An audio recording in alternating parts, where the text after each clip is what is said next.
solar eclipses.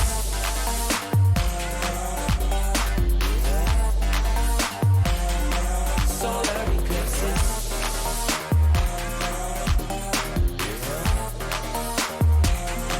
Solar eclipses. Caught up in your gravity, always end up lost in your wake. Intoxicated, maybe we can start again. Caught up in your gravity, always end up lost in your wake. Intoxicated, maybe we can start it. Maybe feeling change, I can remember all the reasons why we've been separate ways. Feeling all alone in your company, keeping you captive in busy chains.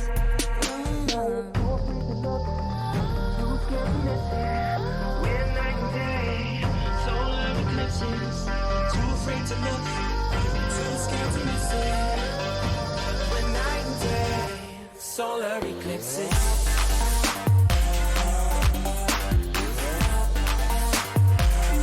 Solar eclipses.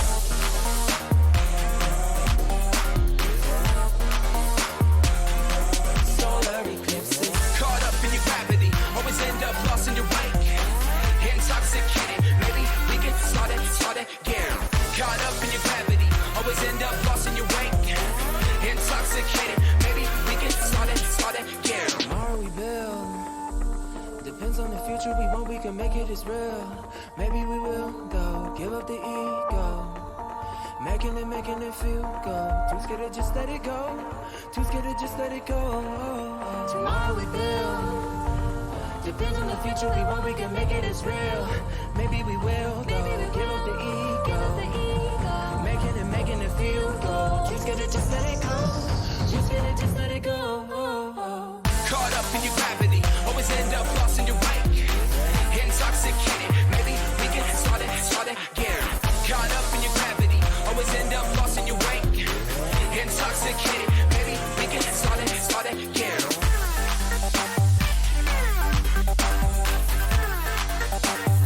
We can start again.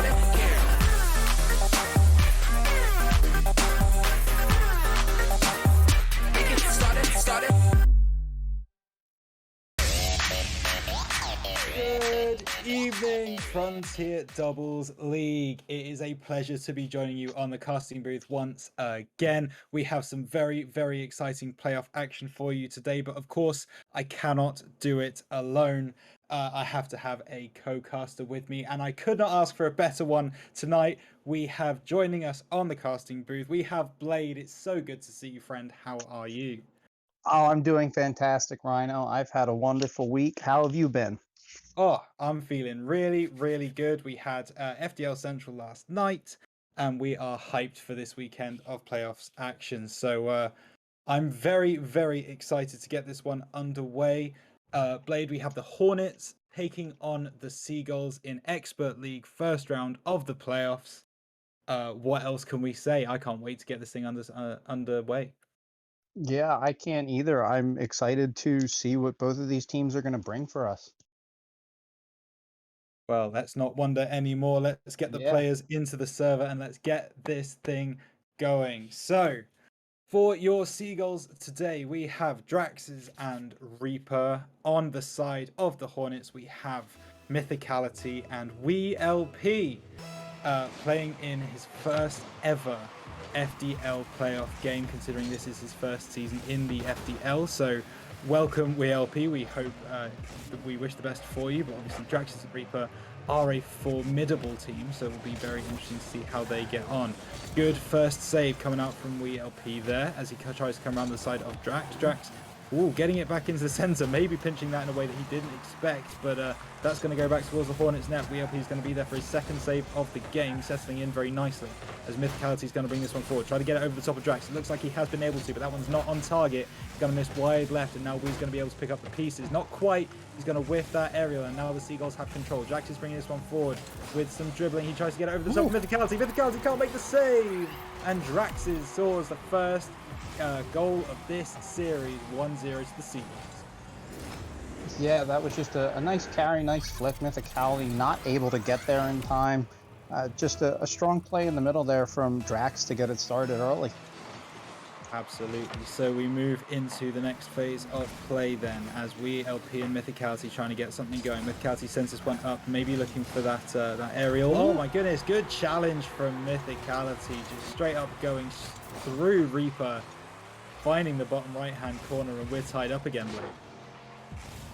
Yeah, fantastic response from Mythicality, getting that good 50 out in front and just getting that to squeeze in and getting it inside that far post there. That could have just as easily gone wide, but Mythicality did get the bounce that he would have wanted there. Absolutely, for sure. Find a way to defend it. Oh my goodness, I was about to say trying to find ways to defend this Hornets offense, but WeLP's going to come through and score, and that's into the left-hand side of the goal. Suddenly the Hornets turn it around and they're 2-1 up. Yeah, just two quick goals there, two of them in the last 14 seconds there for the Hornets. And that one, yeah, just squeezing just inside of the post there. So not too bad plays, but two good situations that the Hornets were able to take advantage of and be able to find that ball into the back of the net on chances that they maybe shouldn't have had in the first place. Drax there with a little bit of a double tap showing his technical prowess, but unfortunately not on target, and now Myth's going to try and be able to bring this one off the wall, but he doesn't like the way it lies, so he's going to give up on it. WeLP needs to go for that challenge, doesn't quite get on top of it. Reaper gets there first, gets the goal, and now we're all tied up again, Blake. That was just another nice ball. Great read off of the backboard, and Wilt looks like he just sat there a little too long, waited too long to read that ball off of the backboard, and by the time he started going for it, Reaper was already putting that ball into the back of the net. Absolutely. So we settle down now. Not even 2 minutes played of this first game. We are already 2-2. Should be a good one, folks. I hope you're with us for the whole time. Reaper maybe not quite getting the clear that he wanted that one. He's going to have a free shot, but he misses on the crossbar. Close for him, but no cigar as Mythicality tries to get this one back into the middle. Goes for the dunk, really, but unfortunately he's not quite going to get the pitch that he wanted, and now the Seagulls can turn this into offense of their own. Wee's up on the side. He's not quite going to be able to get there, but Mythicality's going to be there with the save, and now the Hornets try and turn this into some offense of their own. Drax is going to say no, though. He gets it round the top. Wee, is it going to go in the goal? It's not quite going to go in the goal. Mythicality is able to get back in time. And now the Seagulls continue to try and press, but that one's going to miss high. Reaper's going to go for the shot. It's demo play. Oh, wonderful from, I believe it was Drax on the demo. Reaper with the goal. Mythicality sent to the Shadow Realm. And the Seagulls take a 3-2 lead, Blake. Yeah, that was just a fantastic play there. Great finish from Reaper, but a fantastic setup from Drax to pop that ball off the backboard and then follow through on that play, cutting across and grabbing that demo, which is really what gave Reaper the room to actually get that goal to give him the lead just under halfway to go here in game one.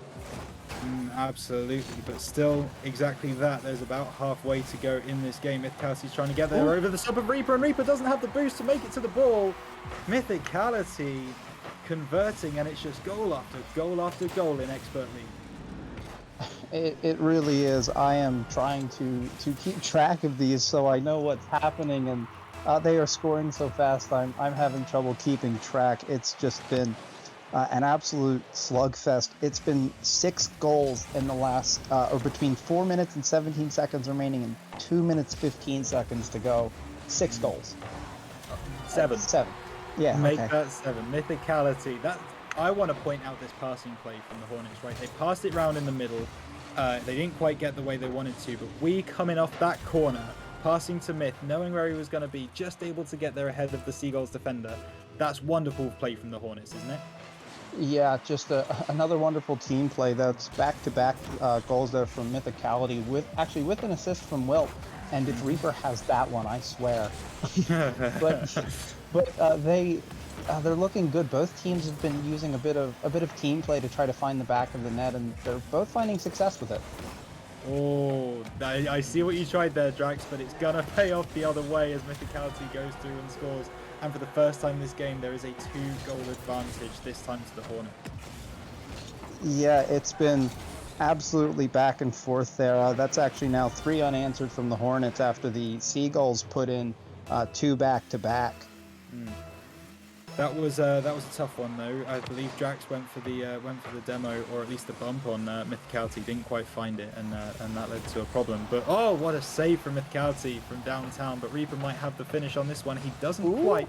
Trying to get it towards the goal. He's got a few taps on that. I think it was a triple or maybe even a quadruple as we tries to bring this one forward. Flick over the top of Drax, but Drax says no. And he sends this one back up the other way, but Mythicality's going to be there on the defense. He brings this one round the side now. 1 minute 16 on the clock as he brings this one forward. Gets it past Drax. Almost gets it past Reaper, the demo play. We might get there before Drax. Not quite. Drax makes the save, and the Seagulls might be able to alleviate some pressure, except for Myth is going to continue the pressure on their goal. Oh, he's going to be there, but defending for their lives as Reaper's going to bring this one forwards now. That one looks like it might be missing wide left, and it is. Drax also isn't going to quite hit that one on the return, and now it's going to kind of fizzle out in the midfield. Drax trying to get control of this ball. He is able to. He flies through the air. He's looking to get a little bit of a tap on this. He's going to, but that's not powerful enough to get past Mythicality and net. We's going to be able to bring this one out a little bit, but it's going to drop right in front of the Hornets net. No one's there to capitalize. And the Seagulls try and build again. Mythicality trying to get control of the ball. Flips it over the top of Drax. It's wonderful from him. And now he tries to get control properly. He's not able to do so. It's a little bit awkward. Reaper's going to try and find that one off the side. We is going to be there with the read. Wonderful from him and send it back into midfield. Now, Seagulls trying to keep this ball in the Hornets side. There's 13 seconds left on the clock. I'm not sure there's long enough left, especially with Mythicality winning that 50. Drax is going to try and bring this one around the side. With a few seconds left, he might be able to do something here. He's trying to get the aerial dribble, but he's not able to do so. We's going to hit that one away, and this one fizzles out as a Hornets win, 5-3. What a really just what a wild sequence there. All of the scoring happening between 4:17 remaining and a minute 40. That last minute 40, no goals, and 8 in between that time span. Mythicality actually finishing it off, having the 3rd, 4th, and 5th goal from the Hornets in that one really took over. Yeah, and we've seen him do that in a few games this season, right? Mythicality, I mean, he's been rocking, a 5.72 MVPR, which is absurd. Also, a score per game of 639, average score per game this season. I mean, he's played 6 series already. Those stats you can't argue with. He's had an incredible season, right, Blade?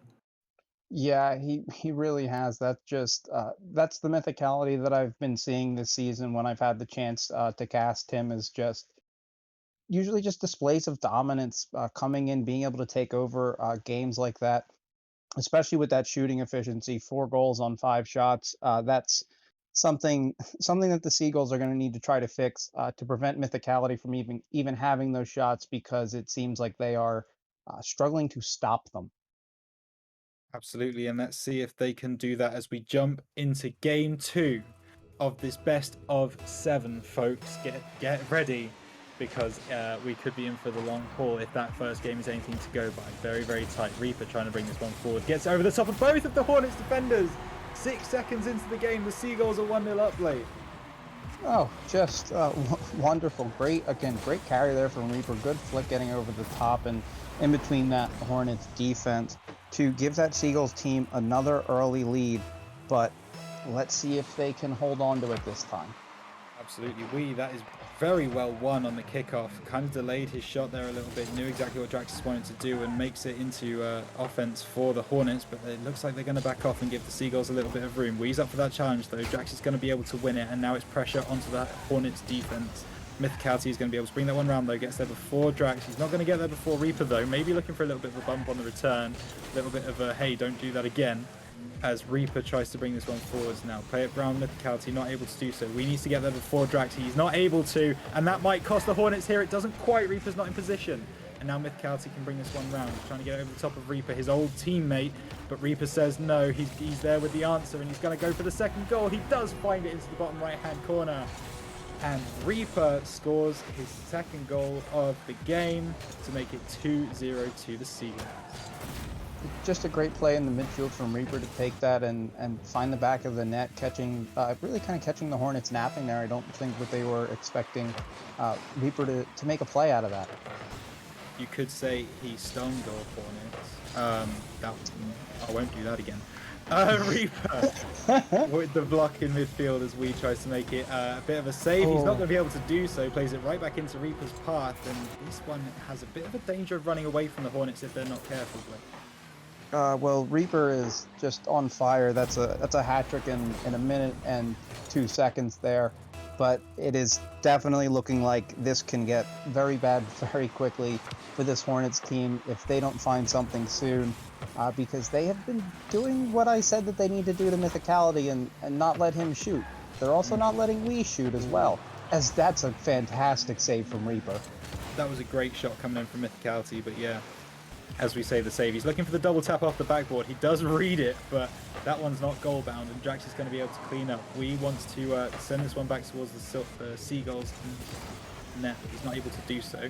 Mythicality does win that one over the top of Reaper though, and if he can get there first, there might still be some pressure here for the Hornets, and he does. Drax trying to read that one off the wall. Reaper's going to get there before Wii though. They're going to try and clear this one. Mythicality kind of a bit of a fake, but also just wanting to reposition a bit better. And then he is able to make that challenge in the midfield. Drax gets over the top of Wii. Now Mythicality's in a bit of a difficult position. Oh, Drax fakes the fact that he's going to tap that one. Mythicality falls for the bait, and it's 4-0 to the Seagull.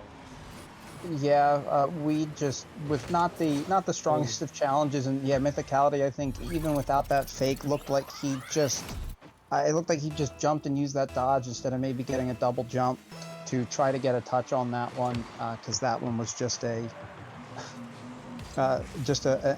good finish there from Drax as well. Oh, speaking of good finishes. Wow. Woo-hoo-hoo-hoo! Reaper came to play. That's his 4th of the game.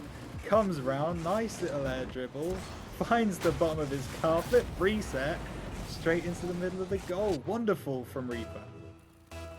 Just unbelievable performance from him. Goal participation is at 100%. 4 goals, 1 assist on this. We're not even halfway through this game. No, we are not, and the Seagulls have already put up 5. And Blade, I do want to talk to you for a minute while this game, you know, we're not 100% sure how it's going, but it's kind of petering out a little bit. Mythicality going for a shot there. You know, you've won the first game 5-3, you're feeling relatively good, and then you come into the server in the second game, and you go 5-0 down before half has even been called in the game. Like, what does that do to the comms and the mental of a team like this? It certainly doesn't help, and it's just one of those that if if the Seagulls score 5 goals in the first half of the game, it's not impossible for this Hornets team to score 5 goals in the second half of the game. But as far as the mental, it does make scoring those 5 goals in the second half of the game very hard, especially when you've been shut down this bad. And that Mythicality is going to get credited with a shot there, but just really, they've had realistically one decent shot, and that was the Mythicality shot earlier that Reaper easily turned away above the crossbar. And it's going to be finding a ball that get towards the net like that. Okay, so a little bit of pressure comes out for the Hornets. It's a double commit, but it works out for them. We're now 5-1 to the Seagulls. Is there a chance, Blake? Yeah. The way that this Hornets team has scored before, I mean that they've had quick responses. They've scored 2 goals in 14 seconds before. It's not impossible to see them get a couple quick ones, especially with how we saw Mythicality play last game. But that is not going to be beneficial. That's not going to help. No. No. Jack's putting his second one up and finding it off the backboard. The Hornets looking a little bit lost, not 100% confident on their defensive positioning, and that might be game at 6-1. Blade, would I be a little bit presumptuous to say that? I think it's fair. Don't get me wrong. Mythicality's going to flip reset on you because I think he's listening to the stream, and I don't think Mythicality thinks this game is done. Mythicality saw Reaper flip reset on him earlier, and he said, "No, this game does not end until I get one on you." That's the Mythicality rule. We know that he is technically gifted, and that just goes to show it again. 1 minute 20 on the clock to score 4. It's not out of the realms of possibility, especially if Drax misses that 4. Oh my goodness, the bump. Very almost lucky, but I want to say it was planned. But you know, you never know. Drax is going to get there before we, but that's not going to be on net. And now Mythicality needs to make a save. Does up to his top right. And now the Hornets need to turn this defense into offense as quickly as possible. Mythicality sends Reaper back to his own half. Says, see you later, pal. You're not getting any more pressure on us. And he wins that 50. And speaking of 50, there's 50 seconds on the clock to score 3 goals in Rocket League. We have seen crazier things. I don't know what to make of that play. I think that Mythicality is on a warpath at this point. Oh, that's on net. That's on net. Oh! How did that stay out? If that goes in, there would be no way. Oh. Oh my goodness. That hurts. That one hurts. Yeah. If that goes in, all of a sudden the Hornets mental is back, even if they don't end up winning that game, right? Yeah, that's a 4-6 game. Yeah. But instead it's 3-7. It could be 3-8. Oh, we with the demo though says shuts that down Fantastic. immediately. Yeah, wonderful from him, seeing the danger. Maybe doesn't have any boost, trying to find a way around the Seagulls defense, and kind of isn't going to be able to. Mythicality goes for the challenge. Wee's lost in no man's land in the midfield, but Drax has misread that ball quite badly, and now Mythicality is going to try and flip over the top of Reaper. He does, but that one's not quite going to find its target. Not far off though, as Drax is going to bring this one round. He's going to get one more goal, couple of style points. Reaper's going to steal it from him, as Reaper goes up to 5-1 the game. What an incredible game he's had. Score of 1,264, my goodness. And it looks like the Seagulls are going to take game 2. And not even that again. Reaper still managing to find 100% goal participation. Going to be finishing here 5 goals.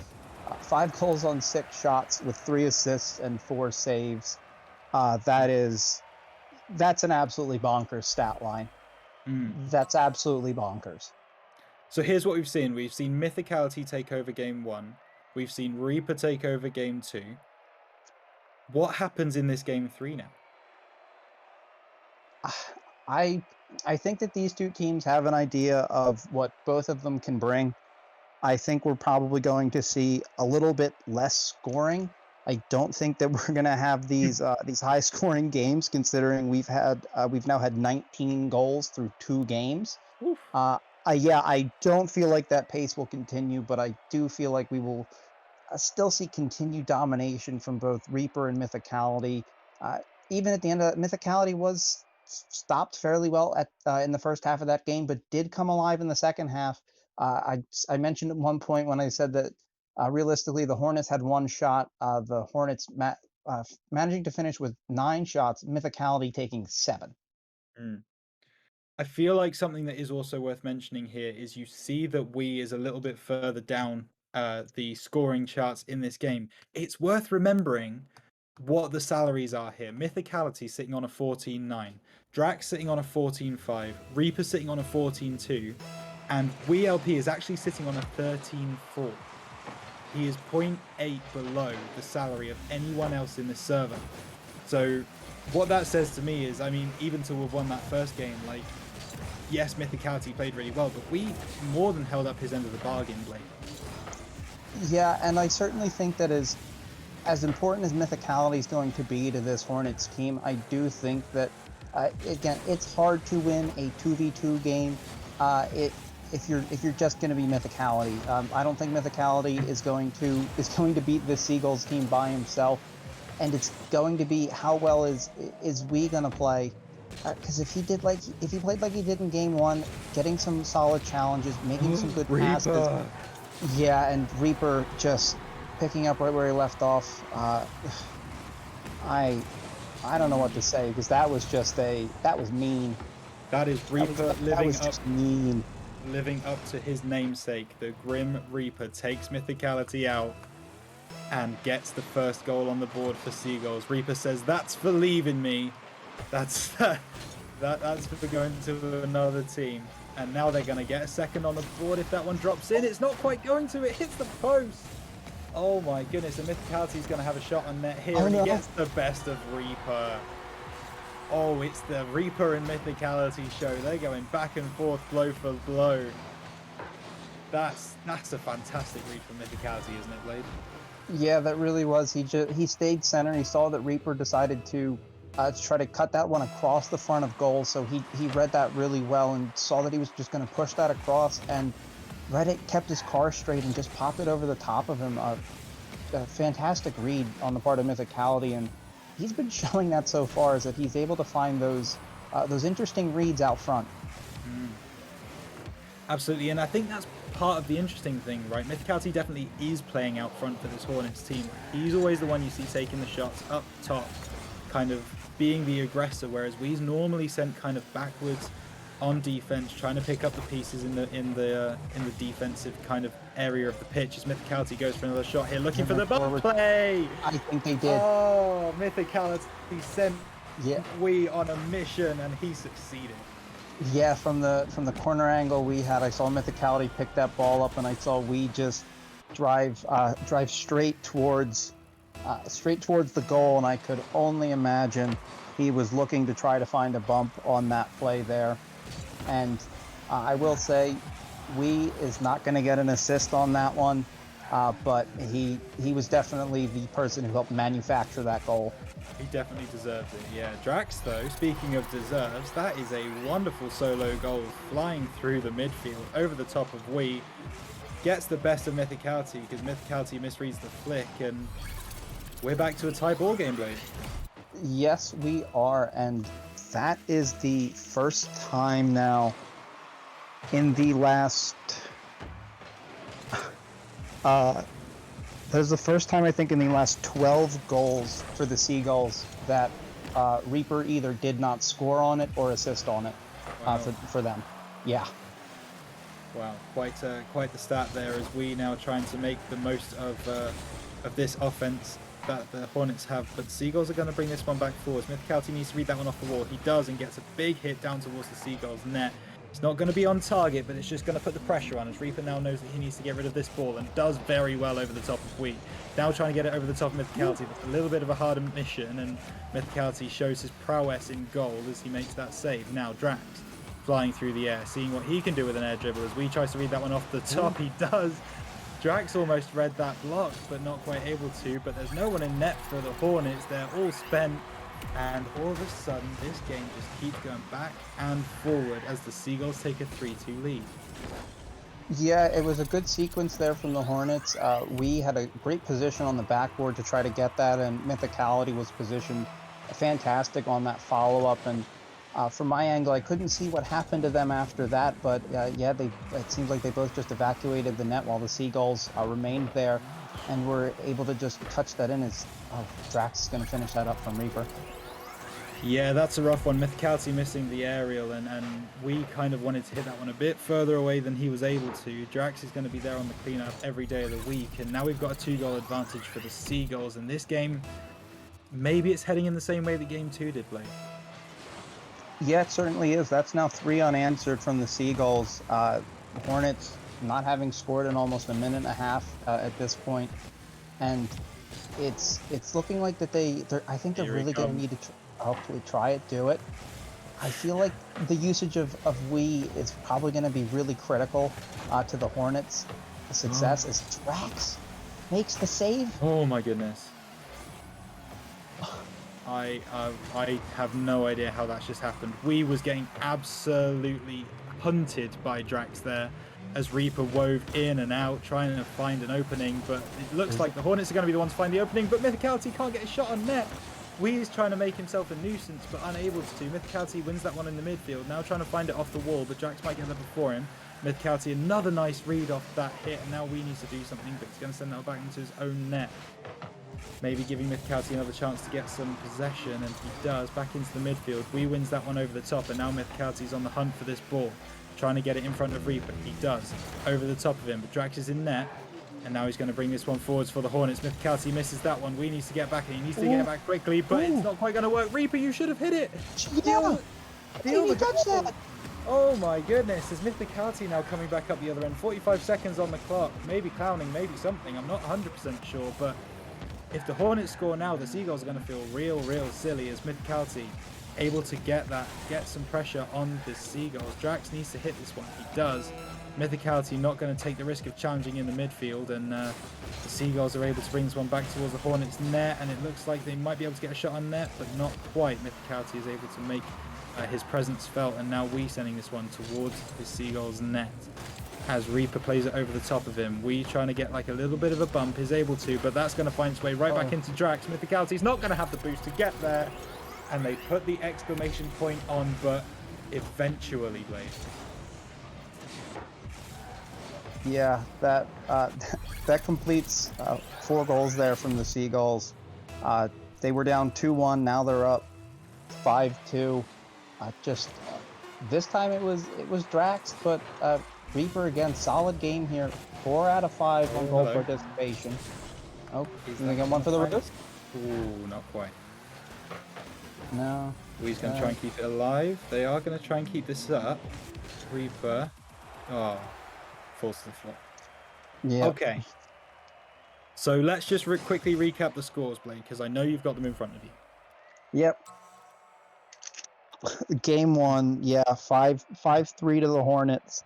Game 2 was 8-3 to the Seagulls, and this game was also 5-2 to the Seagulls.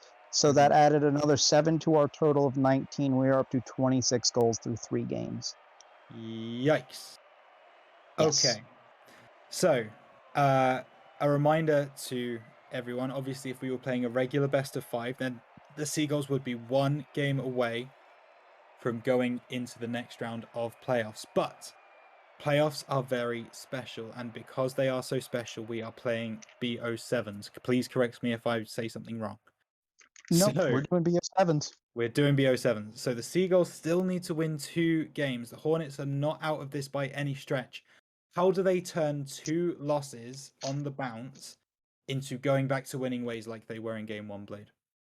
I really think that they're going to need to try to use Wee a little bit better. I felt like that he was sitting back a little too far, seemed a little too passive, and his challenges they were the right idea in the challenges, but he felt like he was a little slow to a lot of them. And I feel like if they try to maybe play a bit more physical game, just have him be a nuisance, I feel like that they might have a bit more success in doing that and giving Mythicality the room to do what he does best.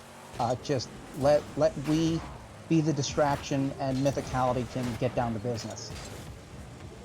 Absolutely. A little bit of a double commit coming in there early from the Seagulls, but it's not going to turn into a Hornets goal. Instead, it's going to go up the other end. Reaper playing through Mythicality to find that first goal with 27 seconds gone. 1-0 to the Seagulls. If I have this counted correctly here, that is the Seagulls' 17th goal. Reaper has scored or assisted on 15 of them. Oh, absolutely crazy. We get a nice demo on Reaper, and now the Hornets trying to get some pressure of their own. Mythicality's going to fire that one towards the top right-hand corner, but both Seagulls are going to be there on the save, and now Mythicality's trying to get this one in again. Maybe looking for a double tap, but he doesn't trust it enough. He's going to get that read, though. Reaper didn't quite get the purchase on the ball that he wanted. And those are the kind of mistakes that Mythicality is going to capitalize on. Yeah, and those are the kinds of mistakes that the Hornets are just going to have to capitalize on with, outside of game 1, with how much they've seemed to be struggling to produce offense, they need to score those opportunities that they're gifted, because they're struggling to manufacture them on their own. Mythicality showing off his technical prowess as again reading it off the top wall. Wonderful from him as he now tries to look for a shot on goal. But Drax, I thought was going to be there on the save. Made it a little bit close, but Reaper's going to get that double tap off the side. Mythicality not there with the answer, and we go back to the Reaper Mythicality show. Yeah, just a unbelievable follow-up and read there from Reaper to give that team the lead again.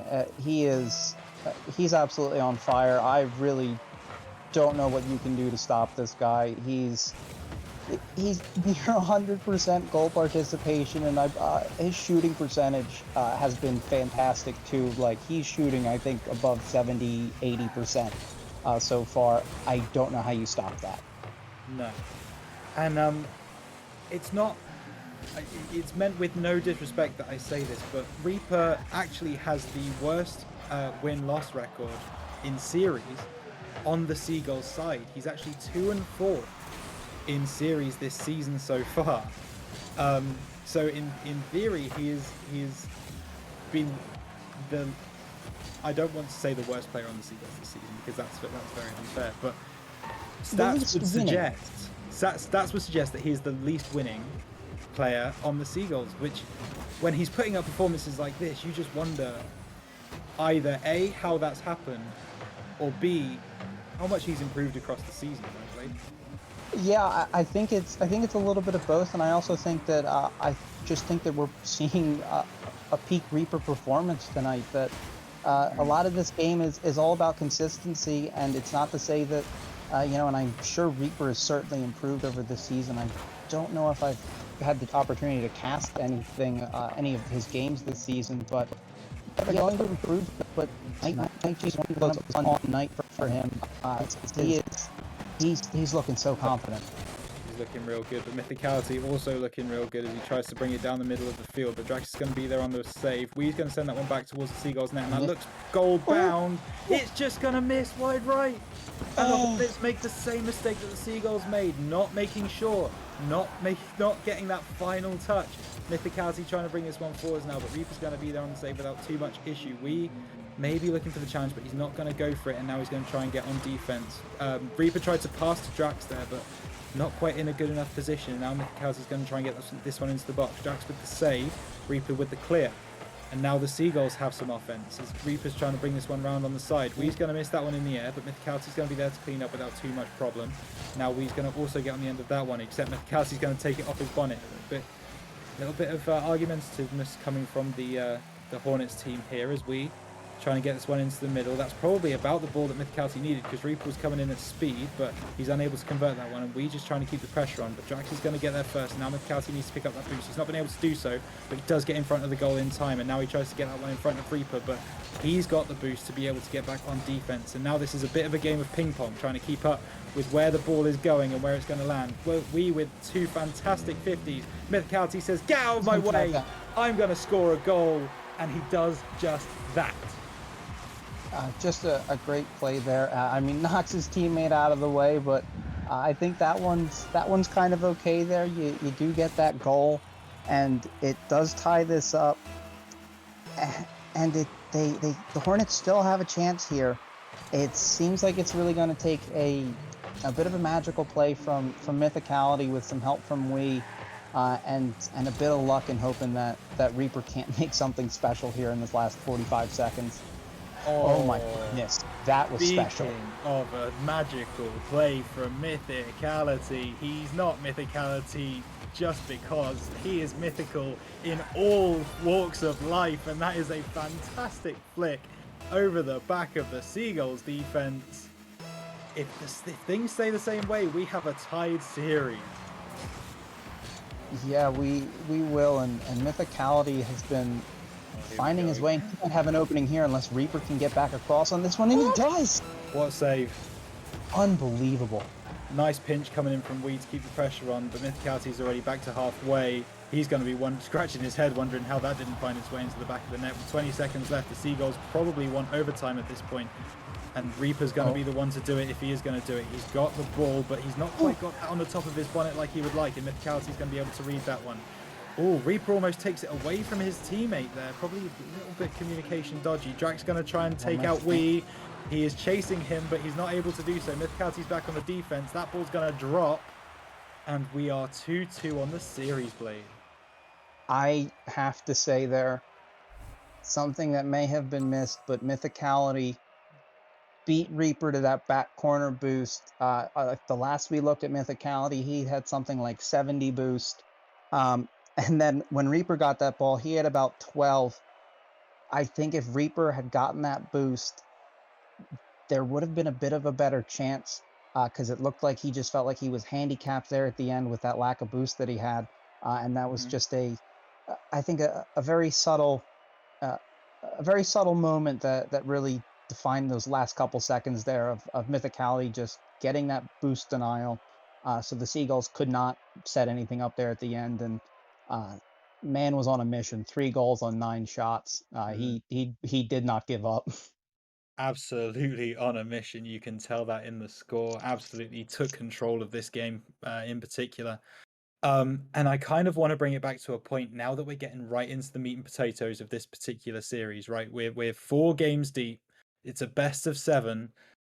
A lot of people on their pick'ems are going to be a little bit nervous because the Hornets were definitely the favorites going into this one.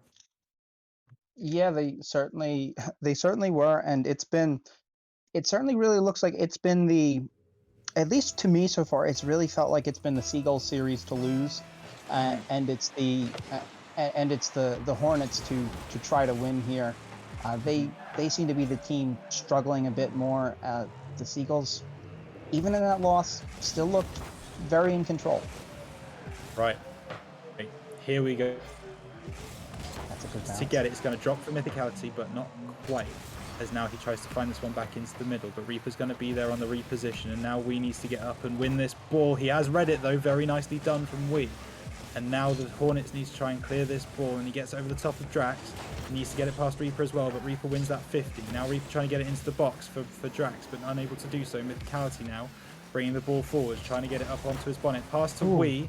A little bit of miscommunication, but they still have the ball as Drax brings this one up on the wall now to get possession for the Seagulls. Drax with a little bit of an air dribble. A little bit of style points going for as well. Wonderful from him, but unable to find a shot on target. And now Reaper going for a shot on net. But Wee's able to get up and push this one over to the side. Mythicality's getting back in defense. He's not got enough boost. Maybe he doesn't feel like that. Reaper going for a little bit of a pinch, but unable to find that one. Drax wins it over the top of Mythicality, but it just misses wide left of the goal. Mythicality stopped on that ball for a second and almost got countered on, but now he goes up the other end. This is where he thrives. This is where he exactly wants the ball in offense, and now Wee trying to win the ball for the Hornets, and he does. But Drax and Reaper are going to work together to clear this ball, and now Drax bringing this one forward. Gets it round Mythicality, but he's not going to be able to get a shot on net from that angle. And now Wee probably wanting to get control of this ball. No, Mythicality does. Reaper, that shot's going to miss just wide left. Hornets really struggling to get rid of this ball now, but Mythicality's going to be able to do just that as he brings this one around the side. He's got full tank of boost as well, and this spells danger for the Seagull as Mythicality going for an aerial dribble. It's defended well by the Seagulls. Reaper with a great save, reading that one coming off the bonnet of Wee, and now they need to be able to convert this one into a bit of offense for themselves, but Mythicality sends this one back towards the Seagulls net. Reaper under pressure. Mythicality reads the first hit, but not the second, and Wee's up in the midfield. That one's on net, but Drax is going to make the save, and now he's going to get the second tap as well. Mythicality should be able to deal with this one, and he does. Pushes it over to the side. Going to come off the wall. Reaper not quite with the read. Mythicality's going to be able to bring this one forwards. Tries to get in front of Drax. Is able to. Now, can he get this one over the top of Reaper? Oh, Reaper misses it. Mythicality sets it up, but Reaper, just about gets the hit away from Wee. And now Drax sends this one back towards the Hornets net, but Wee, no, you can't be going for a boost there. The ball's heading towards your net, son. And we've had 2.5 minutes on the clock for our first goal, but it's gone to the Seagulls, Blade. What an incredible sequence of play. This was the first game where we did not have a goal within the first minute or even the second minute. A lot closer there, and a couple good. Well, now we've had 2 in 10 seconds. Yeah, 2 and 5. Wow. Okay. Seagulls a little bit disjointed there on the defense right as this one starts, and I do want to clarify the stream is wrong. We are currently two games apiece going into this game, and we are also 1 goal apiece as Reaper brings this one forwards. That one looked like it might have been destined for the net, but instead the Hornets are going to turn this one around. Wee's going to go through on net. He's going to score his second goal of the game, and the Hornets have turned this game completely on its head. Well, this is the kind of thing that you need. Is going to be the secondary production. If they're going to rely on Mythicality to do most of the work, if Wee wants to step in and do some too, it's only going to be beneficial for that Hornets team, and it's certainly looking that way now. And hopefully this gives Wee some confidence. He's been looking a little shaky, but I think this might settle down some of those nerves, get him feeling good again, and gonna have him making some smart challenges and good plays. absolutely. And we'll skip over that as Drax Yep. brings this ball forwards now, looking for his teammate Reaper, but then takes it away from him. A little bit of misdirection in the midfield, but Mythicality just hits Drax. Big physical play, and now Wee's going to hit that aerial, and that's going to settle him down a little bit again. Reaper trying to get control of the ball, plays it past Wee. Now Mythicality needs to be on his best defense, and he is just able to knock that ball away and now bring it round the side. Drax looking for the challenge. He's going to be able to get it. Wee in the midfield, and he gets the clear. So Reaper plays it back towards the Hornets net, but isn't really in too much of a bad position now. It is now, but Mythicality is going to be back, and Drax isn't in a position to capitalize. Oh, a little bit of bump fest in the midfield as Seagulls are able to get back control of it. That one's going to miss wide right. Oh my goodness, the chance to equalize has gone begging, and now Mythicality needs to start thinking about getting another goal for the Hornets to confirm this win. We puts that in. Reaper, that is a good save. We had that on net, but Mythicality gonna go. And it seems like this game might just peter out with 30 seconds left on the clock. Reaper sends this one forwards. Wee's going to be up though, and he gets it over the top of Reaper. He probably wanted the second hit there, but Drax is going to be able to bring this one forward. Mythicality maybe thinking about a challenge, but he's going to be able to read it instead as it drops to the ground. Now Reaper sends this one into the midfield. A little bit of bumps going back and forth. Wee's going to be able to bring this one away forwards now as Drax needs to turn around on this one. Reaper, 14 seconds on the clock, tries to get it over the top of Wee, but that's a fantastic challenge from Wee as he now tries to keep the pressure on the Seagulls and make sure that that ball does not go back towards the Hornets net. 5 seconds on the clock. Can they keep this ball up? Mythicality going to do everything he can to stall out the game, and that's gonna be enough. The Hornets take game 5 in a 3-2 fashion, and all of a sudden we are, sorry, in a 2-1 fashion, and now we are 3-2 on the series in favor of the Hornets. Again, it was Wee that game. It was a great centering play from Mythicality, and then that second one, just driving that one in. They're really locking it down. Wee's still looking a little passive on the challenges, but it looks like it's with reason though that they're adopting a bit more of a passive play style and trying to look more towards counterattacks, because that's really what it felt like that those Hornets goals were. And then there at the end that they were able to sustain quite a bit of pressure, which they really have not been able to do so far this series. And that really helped them kill out the clock towards the end of the game. Because one thing I did notice was that it felt like the Hornets were just smashing the ball down the field, just kind of giving away possession, not trying to keep it close and make out plays like that. Yeah, absolutely, and it's really interesting to see. And one thing I do also want to bring up is Drax did have an open net to tie that game up 2-2, and he actually missed that opportunity. So moving into this this 6th game now of this potentially 7-game series, what does that kind of do to Drax's mental if you know he had the chance to maybe send this game to overtime? Never mind. It helps. That's what you do. You just score. Yeah. That's all that happens. Put ball in net, Fivehead. Put ball in net. Rocket League is not a complicated game when you think about it. It's also not a complicated game when you don't think about it and just monkey after the ball. Very true. But we are not watching the Monkeys play right now. We are watching the Seagulls play the Hornets as Mythicality now coming forwards, trying to get the instant response. The Hornets have been so good.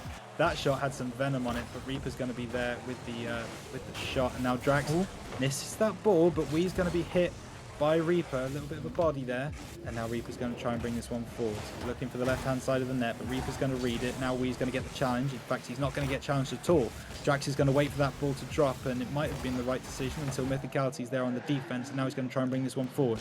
Up over the top of Reaper. Reaper with the save. Wee's going to try and read this one in the air, and he does get there before Drax. It's now back in the middle, but Reaper's going to be there before Mythicality, and now the Seagulls can turn this one into some offense of their own.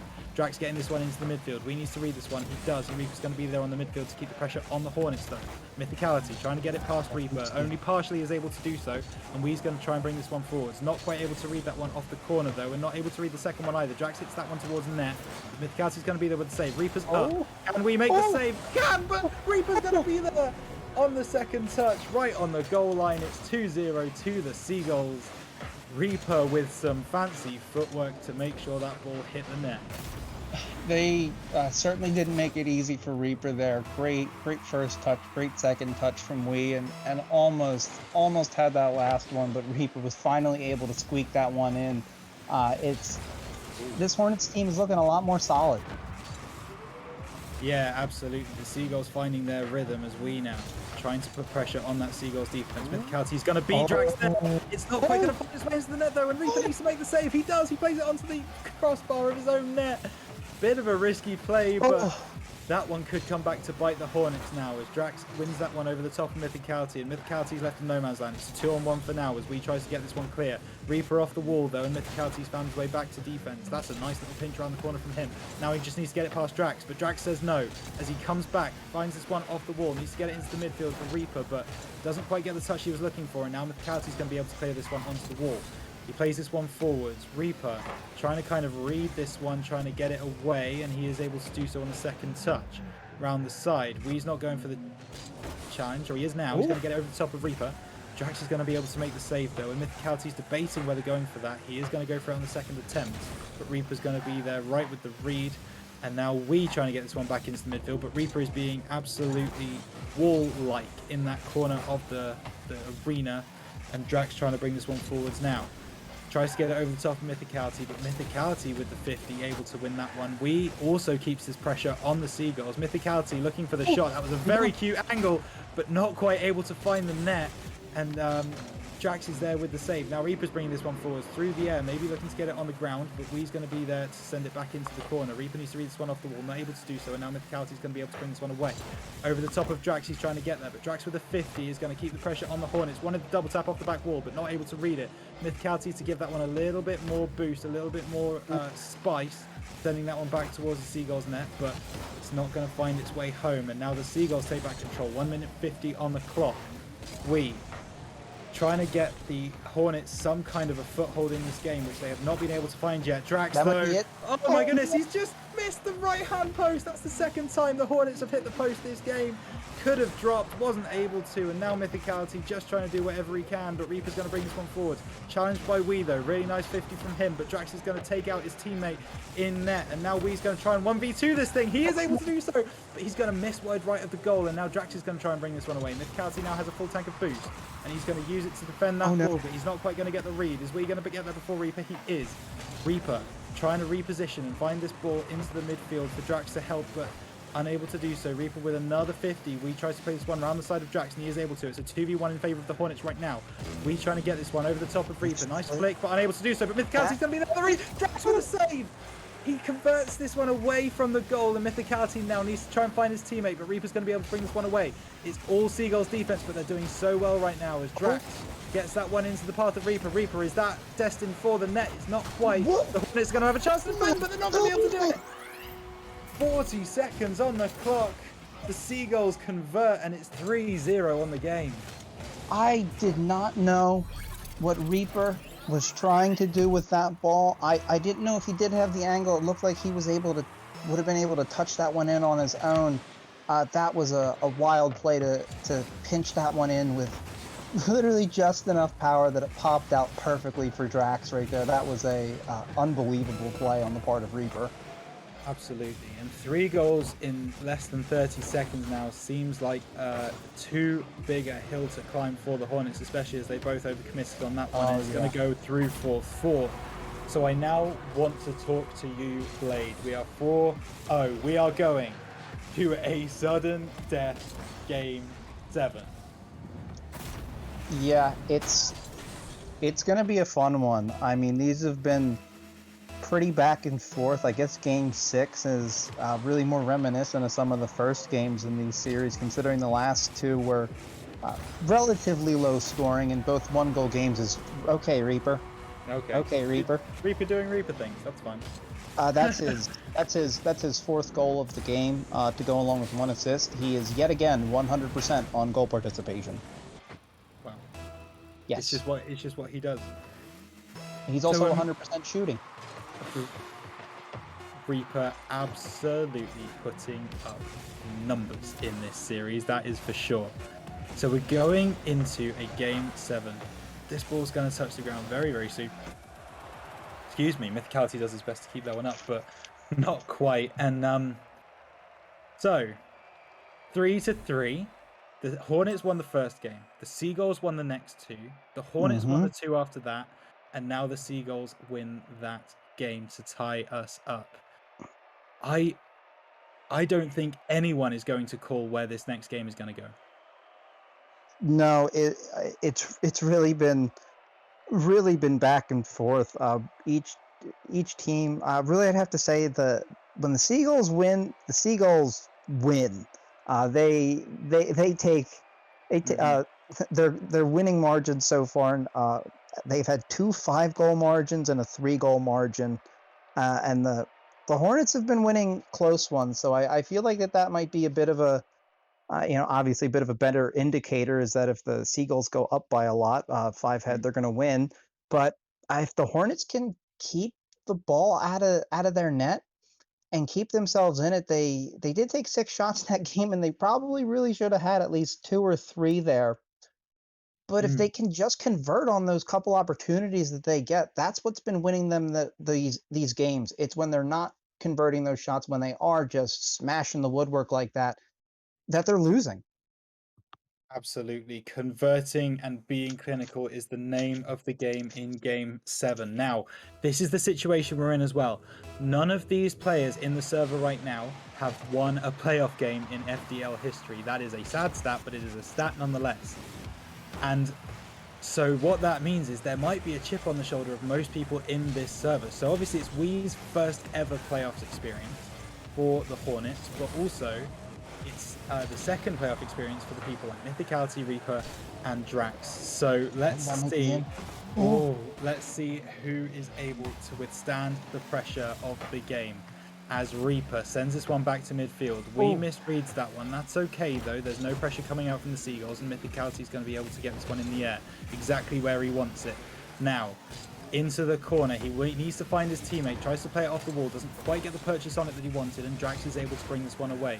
Will wanted to read that one off the wall, but he's not going to be able to do that, and now Mythicality just about wins that 50. That ball's in the midfield. If he can get that shot on target, then it might have a chance, but Drax is going to be able to bring this one away. Though, with a good challenge, means that the ball is still in the Hornets' possession. Mythicality, air dribble into the side, tries to get there in front of Reaper, and does, but Drax is going to be up before Will. There's a little bit of a bump on by Reaper. Drax is going to try and drop that one into the right-hand side, but Mythicality is going to be there with the save, and now it's a bit of Seagull's pressure. Mythicality reads that one off the side, and now he tries to get it over the top of Drax. He wants to get it up on his bonnet. He takes out! Oh my goodness, he took out Reaper!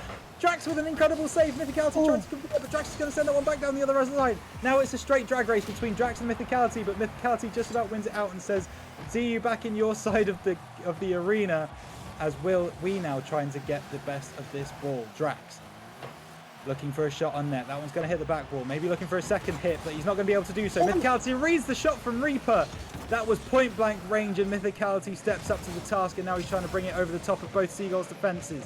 And he is almost able to do that. It's going to find its way into the side, and now it's on the side wall. Drax trying to get control of it. We's going to be able to read that one though. Sends it back towards net, but it's not very difficult for Reaper to read. Now he's going to send this one back towards the Hornets net. He gets up. Mythicality gets up as well. Nice pre-jump. And now we should be able to get this one away. Drax with a nice 50 is going to put him under pressure, but Mythicality has a free shot and he's looking to take it. Trying to get it past both Reaper and Drax. They're both in defense though, and Wee's going to go for that challenge. He is going to win that one. That would have been very dangerous if he hadn't.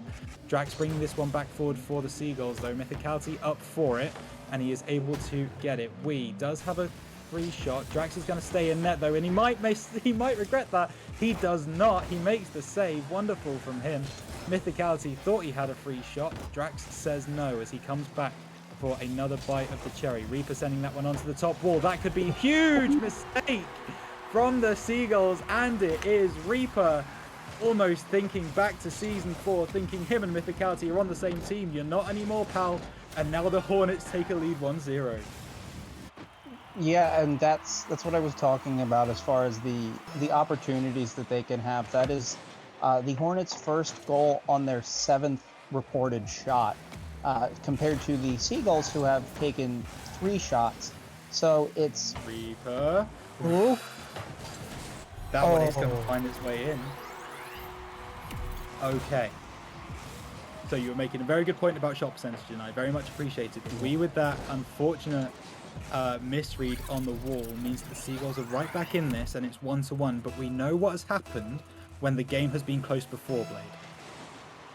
Yeah, I really have to say that that was games 4 and games 5, and both of those actually were the scoring started out on the part of the Seagulls, but the Hornets came back to win, and they did start the scoring on this one, so it's going to be seeing if they can. Mythicality, doing Oh. mythicality things. That is unbelievable. Gets the flick over Drax. Says goodbye to Reaper. The other way round. I apologize, Badcaster, but that's a wonderful goal. That's exactly what they need. That is, I'd really have to say is that that's what you call manufacturing a goal. The Mythicality really didn't have a play there. He made one happen, and if they just got to hang on. Scoring again would be great, but they don't need to. They No. just have to kill 90 seconds. That is exactly it. 90 seconds separates the Hornets from a second round in the playoffs. We seem Oh. to have stopped, though. That's not ideal for the Hornets, but he's back He's online moving now. on, yeah. Mythicality, if he says, right, if I have to play with one player, so do you, and he sends Reaper back to base. Mythicality trying to get that one back up into the midfield. He's going to be able to read that. He's going to find his way to the bottom left. We LP could be the savior of the Hornets season. I was watching it from his view. He was sitting back, and I saw him start to skirt forward on that, and then everybody missed, and I could just tell that he knew that one was his, and it may have not been the prettiest thing in the world, but it doesn't have to be. The ball went in the net, and he might have one here. Oh, Almost got there in front. So 1 minute on the clock. The Seagulls are Oh. 2 goals down. In order to save their playoff hopes, We they need to stopped get both again. of these goals. We have stopped again. That could cause problems, but that ball's going to miss wide right, and Mythicality kind of just needs to stall for 40 seconds. Drax trying to find his teammate. Mythicality reads it on the side, though. Reaper now bringing this one forwards. That one looks like it's destined for the net. Now we have a very, very interesting situation, folks. 3-2 to the Hornets. If the Seagulls can find another goal, we could go to Game 7 OT, Blade.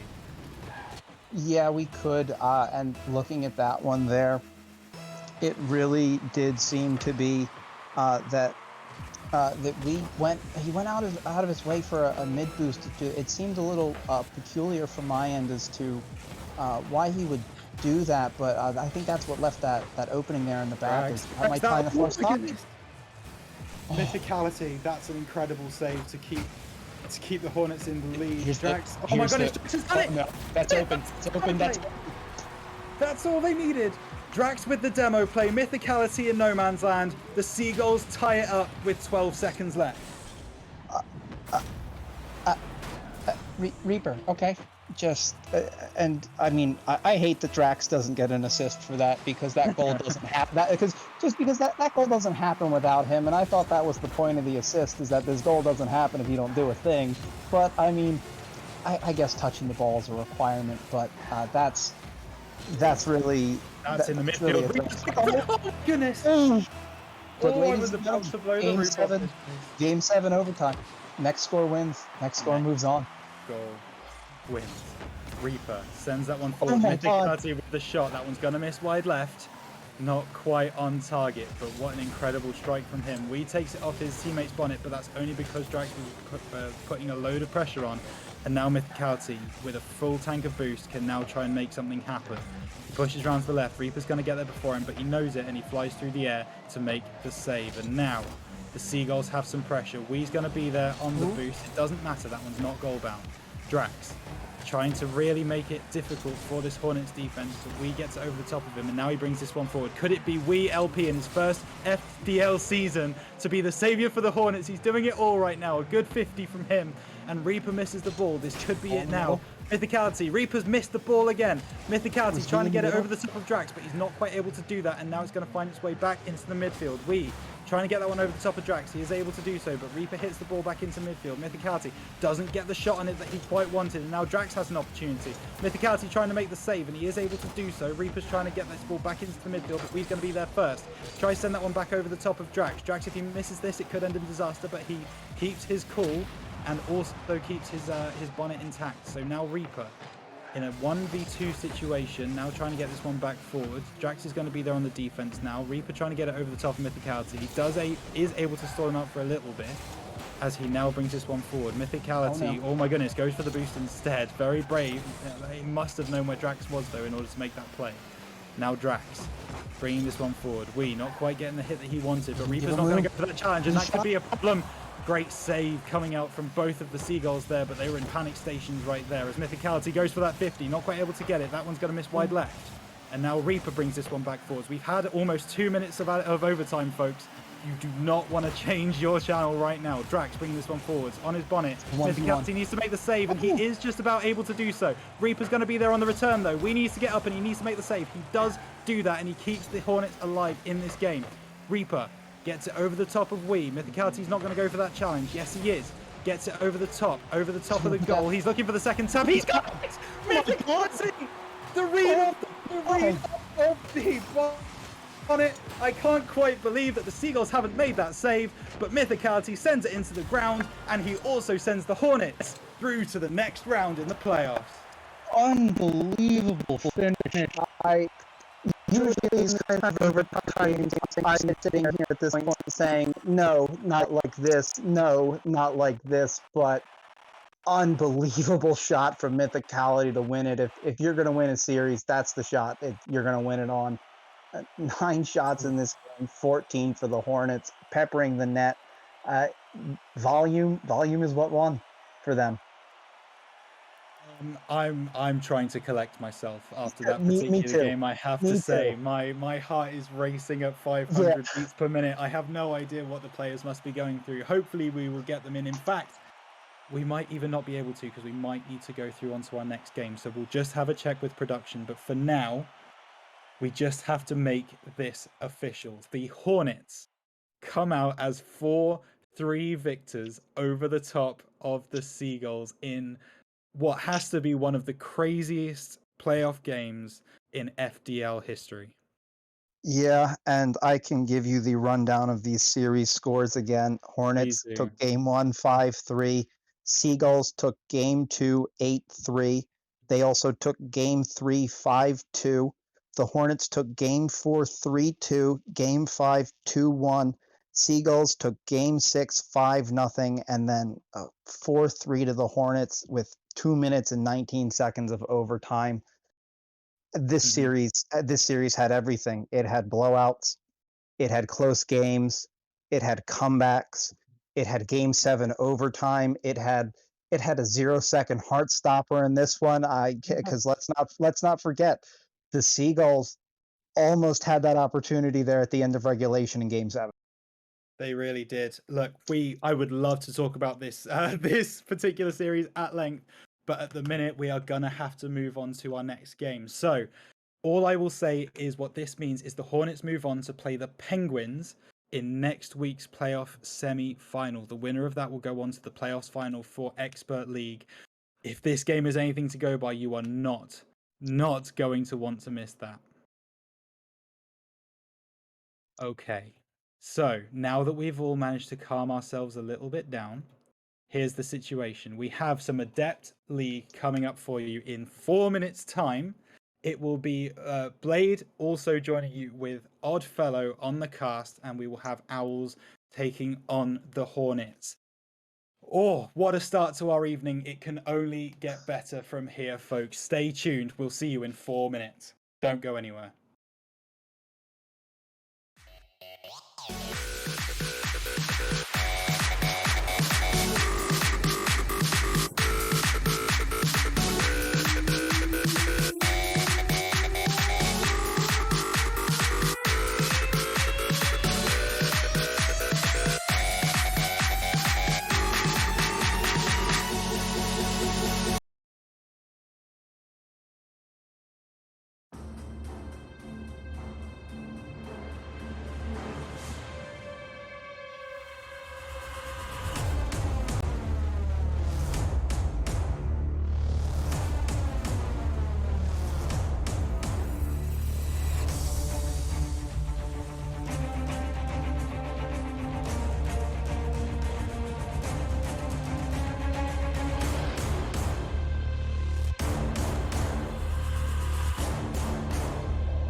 Good evening, ladies and gentlemen, and welcome back to more Frontier Doubles League action. My name is An Oddfellow, and joining me in the booth is the very lovely Blade. How are you doing tonight?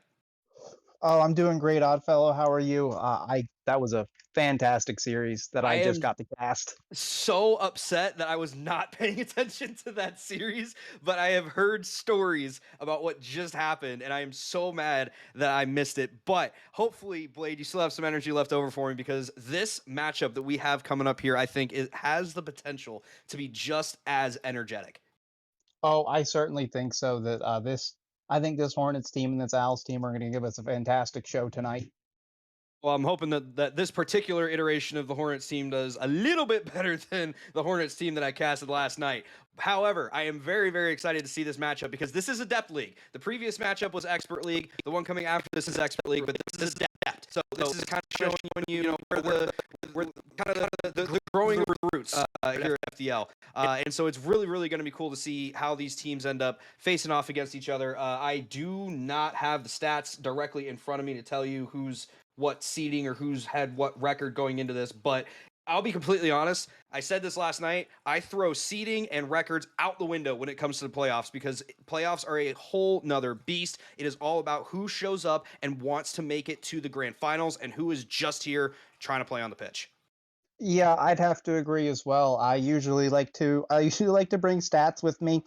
And a lot of the times coming into the playoffs, a lot of the stats that I'll end up having is, it's like, oh, well, one team lost early in the season, the other one beat them later. But I think you're correct, though, that doesn't matter.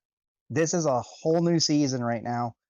This is for the title. It seeds, whatever. Get out there, go win 4 games.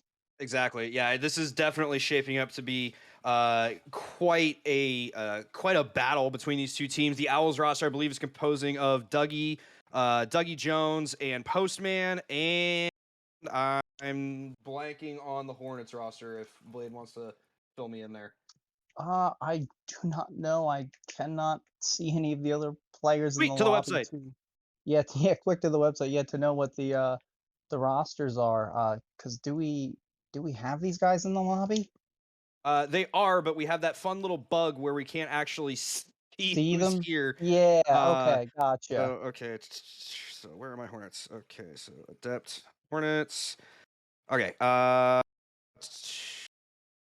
Okay. So I'm not sure which roster they're going to be fielding. The 3 players on that roster, though, are Sunfus, Bearded, and AJ Binky. I know for a fact that Dougie and Postman are in this because I saw them join. I did not catch who is going to be fielded for the Hornets. However, the Hornets did finish the regular season 8-2 for what it matters. The Owls finished 4-6, but they're still here. And I think that actually is going to throw a lot of weight behind this for them, because when I come into a playoff setting where it's one team that is looking like they're set up to perform very well, and then another team that's set up looking like they may not have as good of a record, the team that has not as good of a record ends up being the one that really can kind of run away with it, especially if the better ranked team is not ready for them.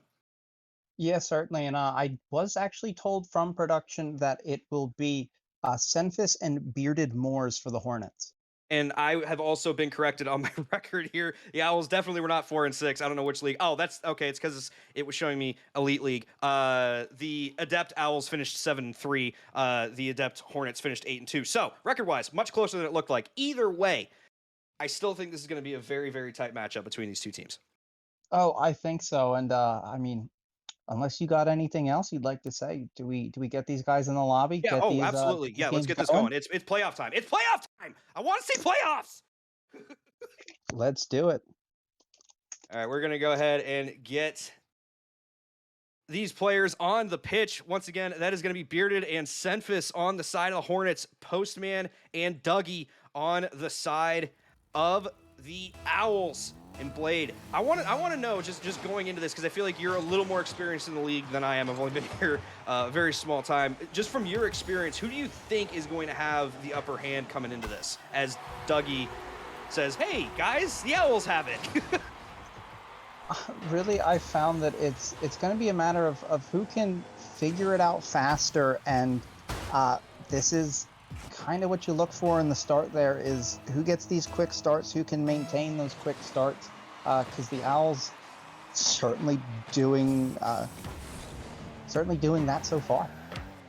And for those unfamiliar, this is going to be a best of 7 series here, so we are potentially going to go the distance. But right now, the Owls coming out with the early strike as Bearded answers right back. Beautiful long-range shot from Bearded off the sidewall.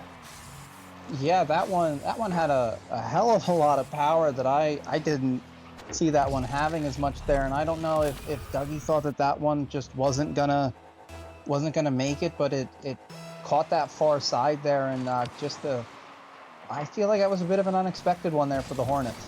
Oh, absolutely. Dougie definitely looked like that caught him off guard as well. Dougie trying to pass this one out mid for Postman, who is opting to play it back here a little bit over the top of Bearded, but Semphis was patiently waiting there. That was actually really good communication from the Hornets there for Bearded not to overreact to go on that. Let Semphis take the touch and allow them to still kind of be able to stay in some semblance of control here as we are now approaching the 4-minute mark in game 1 here, tied at 1-1. Lots of just kind of knocking the ball back and forth here.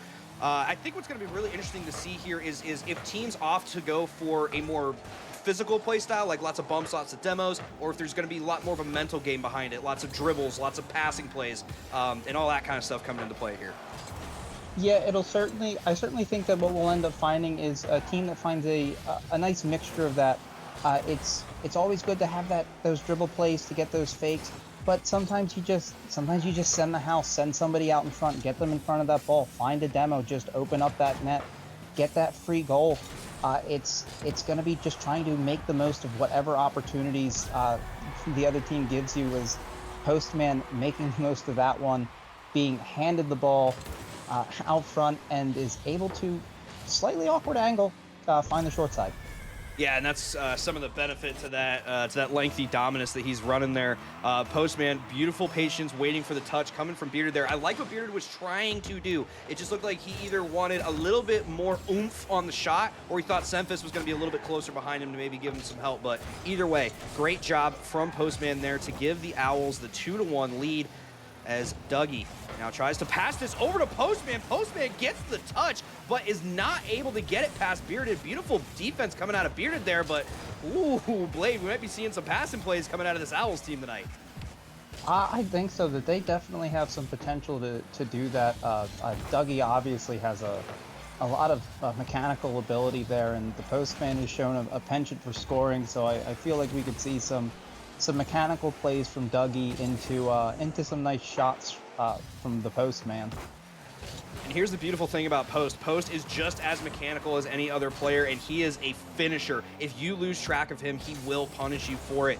And he now is trying to drive this one into the right corner, looking to try and get it over the top of Bearded. Almost gets it. Dougie puts it back, and that is going to be the 3rd goal of the game for the Owls. Yeah, it was a great rotation there. From, I think that was, who was that? Yeah, that was Bearded. Good rotation from him, popped out in front, but the Owls too strong out front there to be able to be stopped. Dougie putting it away.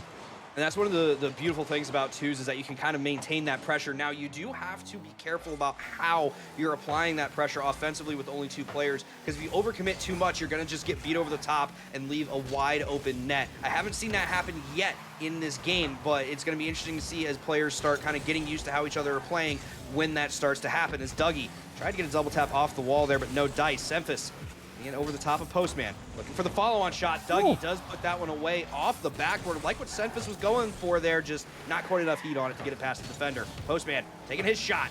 Put off the ceiling by Bearded. Here comes Dougie to try and follow it up. That's going off the sidewall. Postman there misses his shot, and so Semphis has a chance to send this one away.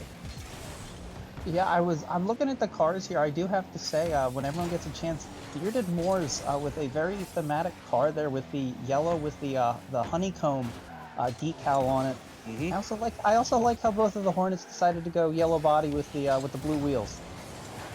Hey, sometimes that matching style is all it takes to be able to give yourself some chemistry out here as Semphis gets a nice touch, gets a secondary touch over the top of Postman, and Bearded is there to finish it off. I thought Posty was going to get some help from his namesake there, but unfortunately not able to do so. So that is going to be the 2nd goal of the game now for the Hornets. Just a good follow-up there from Bearded to crash the net on that one. Semphis able to get the ball halfway over and Owls tried to clear it off and couldn't get it far enough away from Bearded before he could put that one in. And oh, the postman just breaks axles.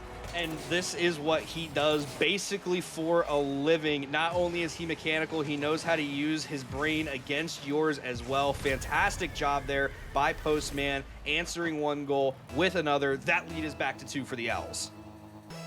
Yeah, that's going to be really important for this Owls team. Is going to be trying to maintain this lead, because this Hornets team just seems to be able to score out of nowhere. That last goal was kind of surprising, as that one's dangerous on the goal line there, and Bearded getting it around in the corner. It hasn't almost looked like he had an open net there for a second, but the Postman gets back, but that's out in the middle for Senfis, who puts a soft one on net. Postman and Dougie were both there for it, but Postman gets credit. Take it up slowly on the side, grabs the mid boost. Doesn't grab the boost steal there, but pops it in the middle, but Bearded's there to clear it off, and Dougie had the shot, but gets 50 away. Postman beats the ball by Senfis, and Bearded sending it back towards his end. Okay, it looked like he came from the wrong direction there. I got a little confused. I saw him flip upside down. He was looking to try and get one of those upside down redirects on it. Wasn't quite able to do so, but the ball still finds its way to the Owls side of the net. Senfis burying that one in the back, as that is going to be the 3rd goal of the game now for the Hornets. We are approaching the 17-second mark here, Blade, and there is one goal keeping these teams apart from overtime. With 17 seconds left, Hornets have a chance. Yeah, I mean, I'm saying there's a chance, unless Dougie's gonna do something dirty here and Bearded gets the save. But yeah, it's gonna be trying to get this ball down one last rush for the Hornets. Bearded pushing it into the right corner. Almost had a chance to go there, but got a little bit of an extra touch. Senfis now into the left corner, and Postman just buries that one down into the dirt. And so that is going to be the Owls taking game 1 of this best-of-7 series. Yeah, that was a hard-fought win for the Owls there. It really felt like that they had a lot of control, but just that the Hornets were able to score when they needed to, and really kept up shot-wise. It was a lot of shots in this one too, 13 shots to 10.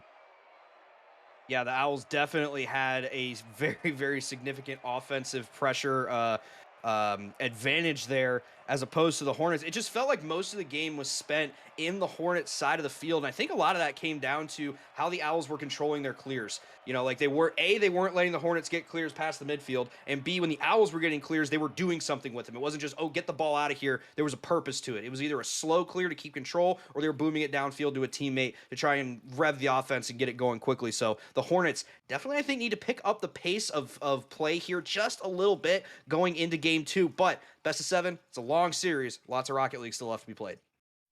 Certainly, and I'd have to say really that I think in these, when you talk about best of 5s, you really say that maybe game 1's the feeler out game, and you got to be on your game from there. I think really with best of 7, you can after game 2, I think is really where you need to look, that if they can if the Hornets can win this one, not a problem. Going down 2-0 against the Owls, there's going to be cause for concern at that point. Oh, absolutely. And my big thing for best of 7s has always kind of been like you're right, the first 2 games are kind of the feel out games. Game 3 is really where the momentum starts to swing one way or the other. And it's almost even going into game 4, because if you go into game 4 down 3-0, that is a significantly bigger disadvantage than going down 2-1. So you really want to try and get a win in one of the first 3 games. So the Hornets desperately trying to get a win either here in game 2 or in game 3, as that one is going to ring off the side post. Speaking of posts, here comes Postman. Some little dribbles going here. Gets it over the top of Bearded, but not able to get it to squeak in. Beautiful offense there from the Owls, but unfortunately the defense and the goalpost from the Hornets are saying otherwise. Yeah, great early chance there, but the Hornets really standing strong on defenses. Dougie gets that demo there on Bearded. Postman putting it on front. Senfis turning it aside. Bearded gonna knock this towards the middle for Senfis. He's gonna just send that towards net. Both Owls there to meet it and turn it away. Dougie trying to center this. The Postman's a little bit delayed on that, so Senfis just clears that back down, and strange angle, strange hop to the side.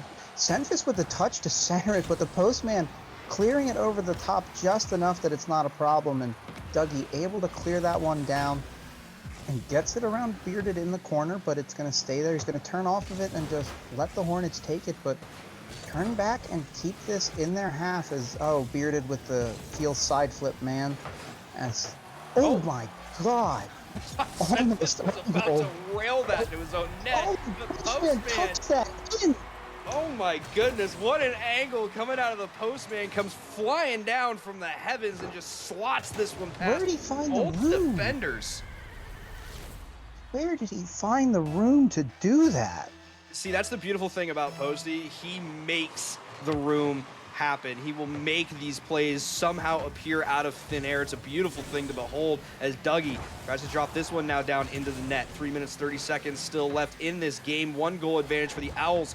We're now seeing the Hornets trying to get some offense going for them.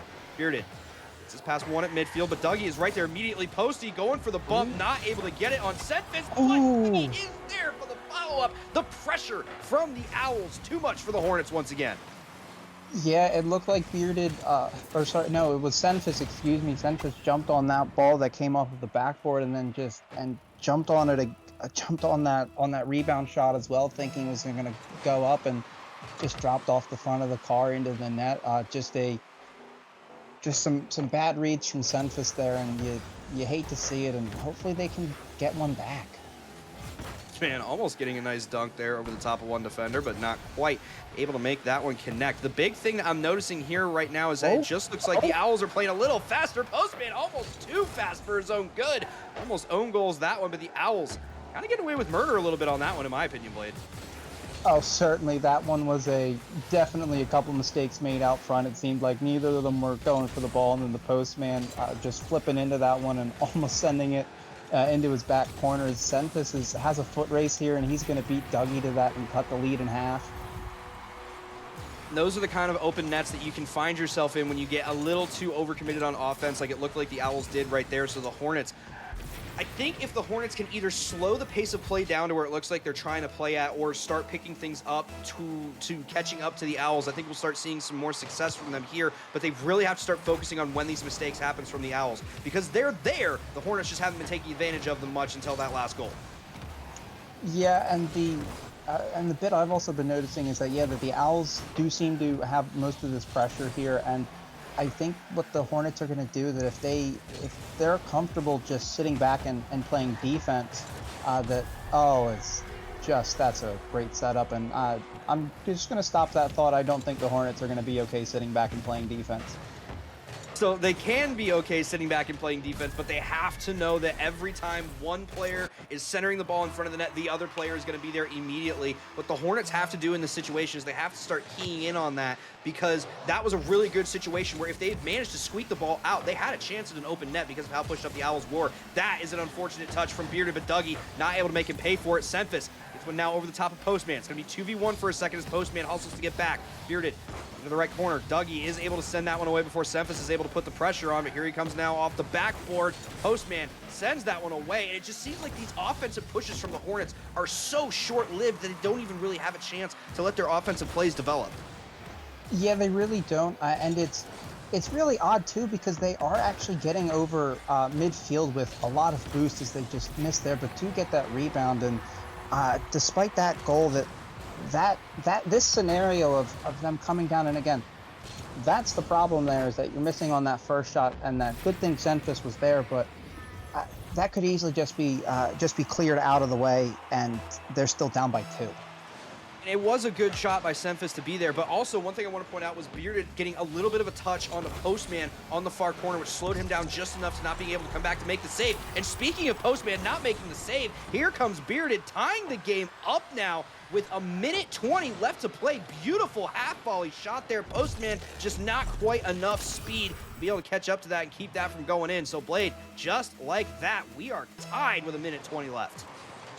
Yeah, and I really have to say that right now what's very telling is the shots and the shot disparity. He has that one almost getting the lead for the Hornets, but the Hornets 3 goals on 6 shots to the Owls, who are 3 goals on 12 shots.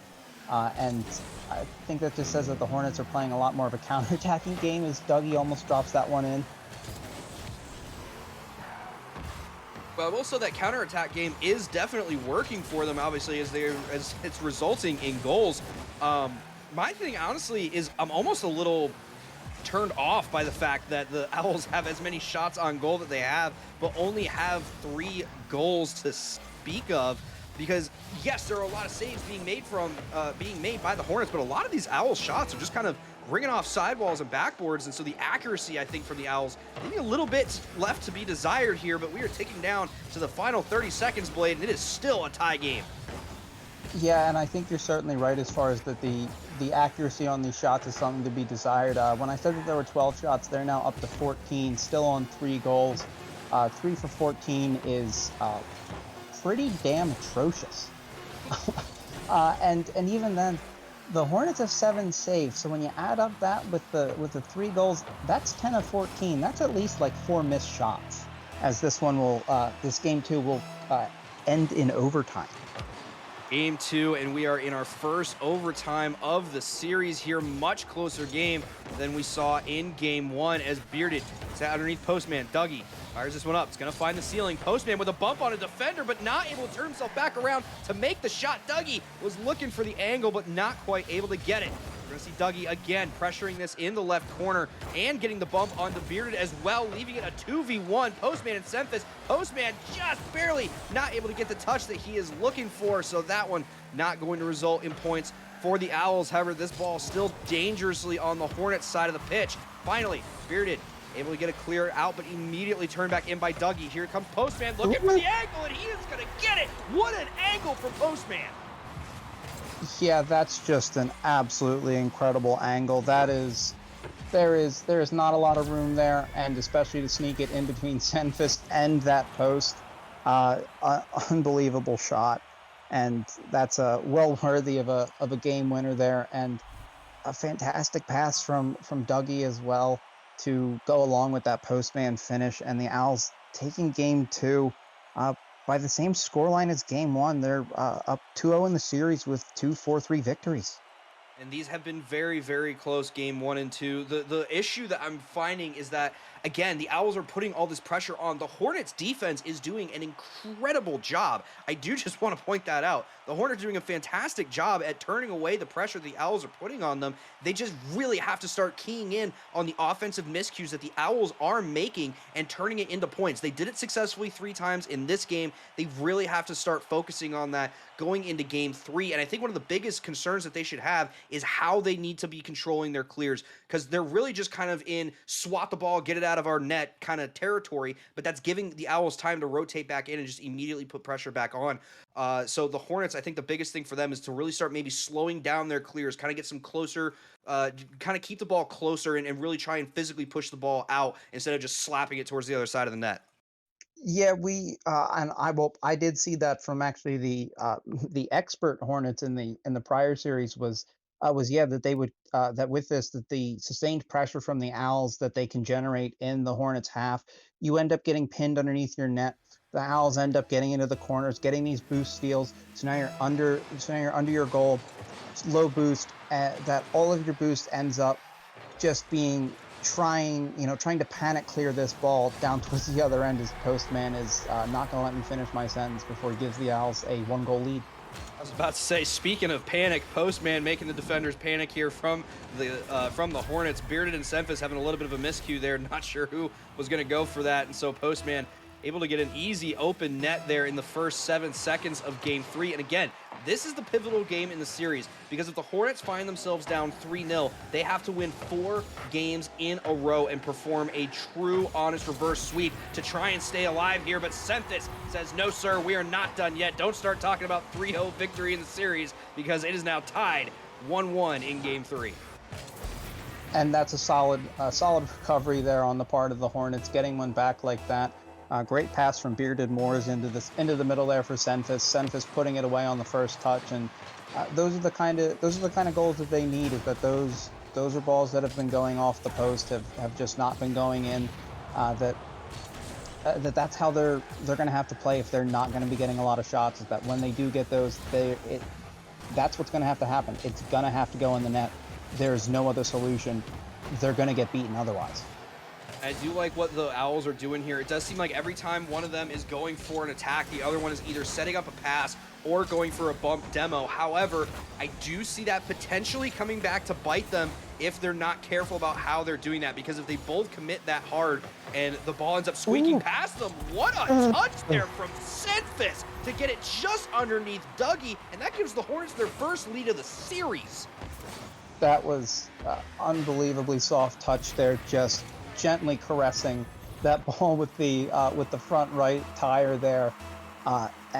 This is what you need if you're the Hornets, is, again, quick opportunity there. There was no establishment of pressure. They just got the ball down the other end and scored. And I think, to your point there, that that is going to be to the detriment of the Owls, is that as great as they are at establishing pressure and letting balls go in their net, as Bearded gets the third, that too much of that pressure is going to be a bad thing. And this was something that I hadn't really had a chance to bring up yet, but now it's kind of coming to fruition before us, which is that we have not seen much in the way of the Owls defense. And so now this is really starting to show that there are cracks in that defense. They're basically playing a defense by way of offense strategy so far in this series, and now the Hornets have had a couple of really good possessions in a row that they've been able to manage to convert into points. So the Owls find themselves down for the first time, but a huge demo from Postman. But speaking of the post, Dougie brings his shot off the woodwork. Yeah, and I feel like that's the difference in the story there is finding those bounces of this game. Those balls have been going in the net for the Hornets, and it's not going in so far for the Owls. They're both equal on shots, and I think that's something that I think will affect the Owls as well, is that they seem to be a relatively low percentage shooting team, as both of the Hornets bumping each other a little bit and using a post pinch there, but that the number of shots, I feel like, will be more indicative of how well the Owls will do, whereas the shooting percentage is going to be more reflective of how well the Hornets do. And speaking of shooting percentage, a lot of shots being fired at the net, and eventually one of them does find the back there as Dougie puts that down over the top of one defender, and that is what the Owls are trying to do. They're just trying to crush you with shot after shot after shot and just grind your defense down until there just is no chance for you to make a save, just because of how many shots they're continuing to fire back and forth. So as long as they can maintain this offensive pressure, they're going to be able to regain and refine control here. But the Hornets now have to try and get some pressure of their own when mistakes like that happen. Dougie misses his touch. Postman was out in the corner trying to grab boost. No one was back in net. Beautiful job by the Hornets to capitalize on a devastating mistake by the Owls. Yeah, that was just a simple miss, and I think that Postman trusted his teammate to be able to put that one in, and or not to put that one in, but to just even get the touch so that he could safely get that boost, and it was missed. That ball's out in the middle, and yeah, Postman was hung out to dry there in the corner, grabbing that 100 pad, and free net, easy net there for Bearded. Now, there are still 2 minutes left to play. The Owls are only down by 2 here in Game 3, so there is still plenty of time for them to come back here. This little back pass from Dougie to Postman, but Bearded was right there the entire time. Unfortunately, not able to get his own pass off the left corner. Postman now in the corner, getting this one past Senfis. Trying to see if he can set himself up. Looked for the shot there. Ends up sending it off the backboard. Was looking for the demo on a Senfis. Wasn't able to get it. And again, an overcommitment on offense from the Owls results in points for the Hornets. Yeah, it's coming up too strong there. And yeah, those balls over the net, it's what's killing them, is that they've had a couple shots like that where they've just put it just a little high, just a little wide. The shot was hard enough and in a location that, if it was on target, was a guaranteed goal. And in this case, they just slammed it off the crossbar, both crashed the net, and it goes the other way. And it's 5 goals on 6 shots for the Hornets and 2 of 8 for the Owls. This is exactly what I was saying the Hornets needed to do, as they really needed to key in. Yeah, potentially, but Dougie is able to get back there. The Hornets have to be keying in on when the Owls are just sending these crushing offensive attacks, so that they know, hey, if we can just get a good touch after one of these bad shots, then we can just have an open net. And they have had 5 opportunities to do that and made it count every time. Bearded, again, oh my goodness, the saves blade coming out of this Hornets squad. And oh my goodness, they have rung so many saves off their own crossbar, but they're doing a fantastic job of it. Yeah, sometimes I'd rather be lucky than good. And it seems like the Hornets, I'm not saying that they're not good, but they've sure been getting extremely lucky in this game. Speaking of luck, Senfis, again, getting a wide open net from the Owls, and the Owls find themselves just too much overcommitted again. Postman not quite able to recover from the Hornets net there, and so this is a massive lead here in Game 3 for the Hornets. And Blade, I'm starting to think that we might just need to start talking about Game 4. Yeah, because right now what I have written down here was that the Owls scored first, which was followed up by the Hornets scoring 3. Oh, and Postman gets one. Okay, we have a pattern here. The way this has been going so far is that the next things that are going to happen is going to be 3 Hornets goals, because that is how the Hornets have responded each time the Owls have scored this game, was scoring 3 unanswered back. And again, that's just coming down to the fact that it does seem like now, late in Game 2, the Hornets have really kind of figured out how the Owls are playing off. But beautiful save coming Postman there, adjusting in the air, seeing the double tap happening and stopping it off the backboard. Senfis not allowing Dougie to get a follow-on shot from there. Postman trying to send this towards the backboard, looking for his own double tap here. Is he going to get it? Oh my goodness, Postman almost sends it through. Dougie tries to follow it up, but a beautiful save from Senfis keeps what could have been a fantastic play from happening, and the Hornets are going to get their first win of the series. How many times did the Owls hit the post, crossbar, or just a little above the crossbar on the backboard in that game? It felt like it was 5, 6, 7 times, and even on that last one, that hit 2 posts. It definitely was a larger than 50% shooting percentage of hitting the net there, or hitting the post by the Owls there. And so that they definitely now, I think, are starting to notice, hey, wait a second, we have got to start dialing these shots in. So I really think they need to start looking for some more passing plays to get it past this defense. Because again, the Hornets defense has been phenomenal all series. They're just now starting to turn that defense into offense. Their defensive to offensive rotation is starting to smooth out, and it's starting to result in a lot of points very quickly for them. So the Owls now finding themselves on the back foot here going into Game 4. Yeah, again, this one, the Owls kind of doing exactly what I had said there. 3 goals on 13 shots, and 13 shots are great, but that Hornets defense, if it's only allowing 3 goals, you're gonna have to do something to move that defense. And I think, yeah, that they might need to adopt a more physical play style, try to send people forward, get some demos, make some aggressive plays, because right now it's like you still have a game. You can afford to take some risks in order to try to gain a 3-1 series lead. You don't have to try to play it too safe. I knew this was coming. As we were sitting in the lobby waiting for this to start, I heard the train noise, and I looked over at Postman, and lo and behold, he's in the Scarab. Those of you who know Postman know this is not a good thing for the Hornets. So Postman has this weird habit of he'll lose a game horrifically, switch to some random, never before seen car, usually the Scarab, and come out and just flat dominate. And so I'm really excited to see if this car change is going to kind of result in a mentality change here for the Owls, as Senfis gets a demo onto Dougie. Bearded not quite able to catch up to that one and take advantage of the open net. Bearded was looking to try and pass that one down to Senfis, but was not quite able to connect with it. So now Dougie has a chance to get the clear. Senfis back across to Bearded now.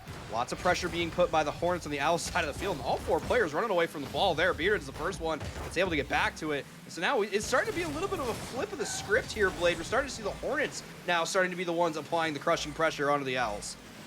Yeah, I think that they finally had some of this, had finally gotten some confidence in realizing that they can score, that they are able to develop this pressure.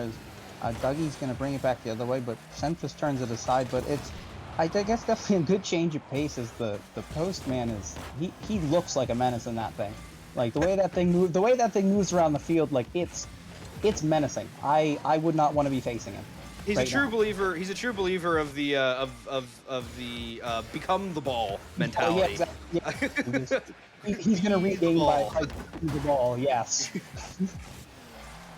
And that almost has a chance to go in, but again, it's the third man for the Hornets becoming the MVP here. That's like the 12th shot from the Owls this series that I've seen ring off one part of the crossboard, whether it be the crossbar itself or one of the sidewalls. But my goodness, the shooting accuracy for these Owls has got to improve if they want to try and put the Hornets on match point. Senfis! Oh, what a mistouch from Senfis. Postman gets a lucky goal there. Yeah, and I do have to say that Postman really, he made the play that he needed to make there and trying to just center that ball for his teammate. And when you put the ball towards net, put it out in front of the net, good things will happen, and good things certainly happen there for Postman, being given a free one that he definitely should not have had. Well, and that own goal there, I think, is really kind of indicative of something that I was worried about last game, because I saw how many times the Hornets were content with just ringing a save off their own sidebar. There, it kind of bit them, and Dougie gets a second goal on the board for the Owls. Uh-oh, Blade. Owls are coming back swinging after the loss. Yeah, and to go back to your point there, I do have to agree with you on that, yeah, the Hornets felt like that they were sometimes a little too comfy just sitting on their goal, like just sitting playing goal line defense, and that, you know, it's a depth. These guys aren't SSLs. They do make mistakes, and if you're going to try to win by not making mistakes, and that being your only plan with no contingencies, there might be a problem. Postman, I'm thinking, might have wanted to have been back in the dominance for that shot, might have had a chance to go on that one. Senfis gets a nice bump on Dougie in mid, but unfortunately, Bearded not able to convert there. Postman opt to kind of start dribbling this one along the ground, opting for the slow approach here. Gets it over the top of Bearded. Beautiful patience, beautiful shot from Postman. Just clinical, just little bounce dribbles, going to the other side, doesn't do anything fancy. Single jump, pops it over the defender. I mean, I have to say that's something Flakes would be proud of that one. It definitely, and sometimes when you lose in the fashion that the Owls just lost, you have to go back to basics. And right now it's working for them, except for that shot, which again, the Postman living up to his name, finding the post on that one. Yeah, and unbelievable coming down on the ceiling to block that shot from Senfis. Senfis, I feel like he didn't see Dougie just coming down out of nowhere. His Postman pops that up, and both Hornets go for it, and that ball's up and centered in the middle. Bearded pops it up. Postman might have a shot, and he does with the Scarab tucking it in again. I do believe that is a hat trick for the Postman in the Scarab. That is, in fact, a Scarab hat trick for the Postman there, and just fantastic job from him. Beautiful ball awareness to just always keep himself in position there to recover that and just keep that pressure going. Obviously, the Hornets getting a little discombobulated there in front of their own net, and that was something that we didn't see them do much in Game 3. We didn't see much of that defensive panic. I think Bearded just saved his teammate's shot. Yeah, okay. I just wanted to make sure there, yeah, because that didn't register in the brain right. I saw yellow blocking in front of the purple goal.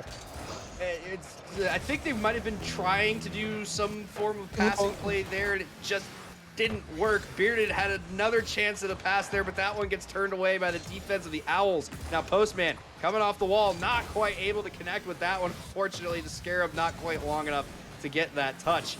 Dougie, nice job catching up to that. However, Senfis does beat him, but Postman has plenty of time to get back on defense. Hornets trying to come on the attack here, but the backboard defense from the Owls has been phenomenal so far in this Game 4. They are trying to put this Blade on match point, and with 30 seconds left to play in the game, and with a 4-0 advantage, it's looking like they're going to do just that.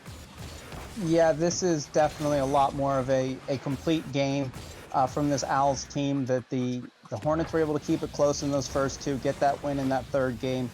This one has been all Owls the entire time. They've held the Hornets to no goals on 3 shots, and they're looking a lot better in the shooting here.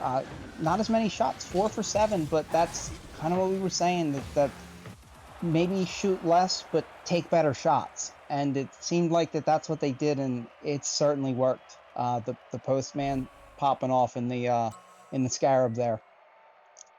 4 for 7 is definitely a much better shooting percentage than 3 for 14.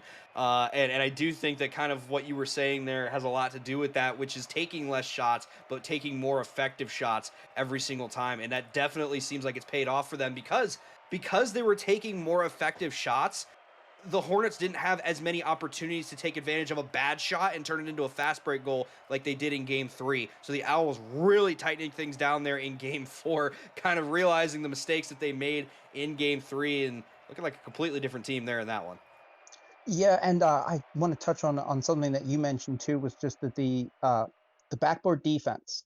I really do think that that was something that made a difference. Was that you were saying that not as many well, at least for the Hornets, that preventing these shots, that their backboard defense is what really just stopped these Hornets opportunities in the first place. It seemed like that the Hornets had gotten a little comfortable being able to set up in the offensive zone and kind of develop pressure in that manner and just chuck balls off the backboard trying to find something. And the Owls just seemed to be there to break it up that game and didn't even let the Hornets really have a counterattacking game. I mean, being held to 3 shots in 5 minutes, that's not many initial shots, it's not many rebound shots. That's an incredible save from Bearded. Yeah, and the pressure getting on early there from the Owls. I thought Postman was maybe going to have a little more power on that follow-up shot, but unfortunately did not have quite enough boost to make anything manageable happen there. Postman not quite able to maintain control of that one either as Semfis beats him to it. Bearded looking for something. Semfis is able to come up over the top, buries that one into the back of the net. Quick opening goal here from the Hornets. Yeah, and there's... Oh, wow. Cast or curse. Wow, would you look at that? Backboard defense. What I didn't say anything about backboard defense. I promise. I did not say anything about the Owls' backboard defense. Well done, Miss Blade. I appreciate it. Yeah. At least it wasn't me, because it's usually me. But Semfis now looking for an air dribble here, is not quite able to get enough air on the second one. Beautiful pinch there, though, between Postman and Dougie. He sends it all the way back to the Hornets side of the field. Bearded gets a touch over one. Dougie sends it over the top of Bearded. Postman was looking for a redirect there, either try and center it or try and get a shot on Dougie. Gets the pass. Postman slots it through. What a play there from the Owls. That was just Dougie, just great play here, waiting for the last second to pop that. Postman turning his car, getting a funky angle, and then using that flip against his momentum and just finds enough on that to tuck it in. That didn't look like an easy shot, and he just barely squeaked it in. That wouldn't have been an easy shot in a normal car, and he made that happen in a Scarab, as that is going to be a clear now for the Owls. They have an open net here. Dougie buries that one in the back. That's going to be a quick second goal here for the Owls. And that's kind of what the Owls' MO has been, is that even when they do let up some goals, that they get some quick responses there, and it's a good play from them. Postman taking that kickoff towards the right side wall here, opting to let Dougie take possession. Plays into the left corner towards Bearded. Drops this one down. Here's going to be Semfis trying to fire a shot on target. Does get it on target, but Postman with a beautiful save and a great job from him not to just immediately center it. Dougie and Postman both kind of going up on that one, but there's a chance here for the Owls to have some speed and get something going here. Postman was looking for the bully there. What a play from the Owls. Pass. Fantastic communication and awareness here from Dougie and Postman.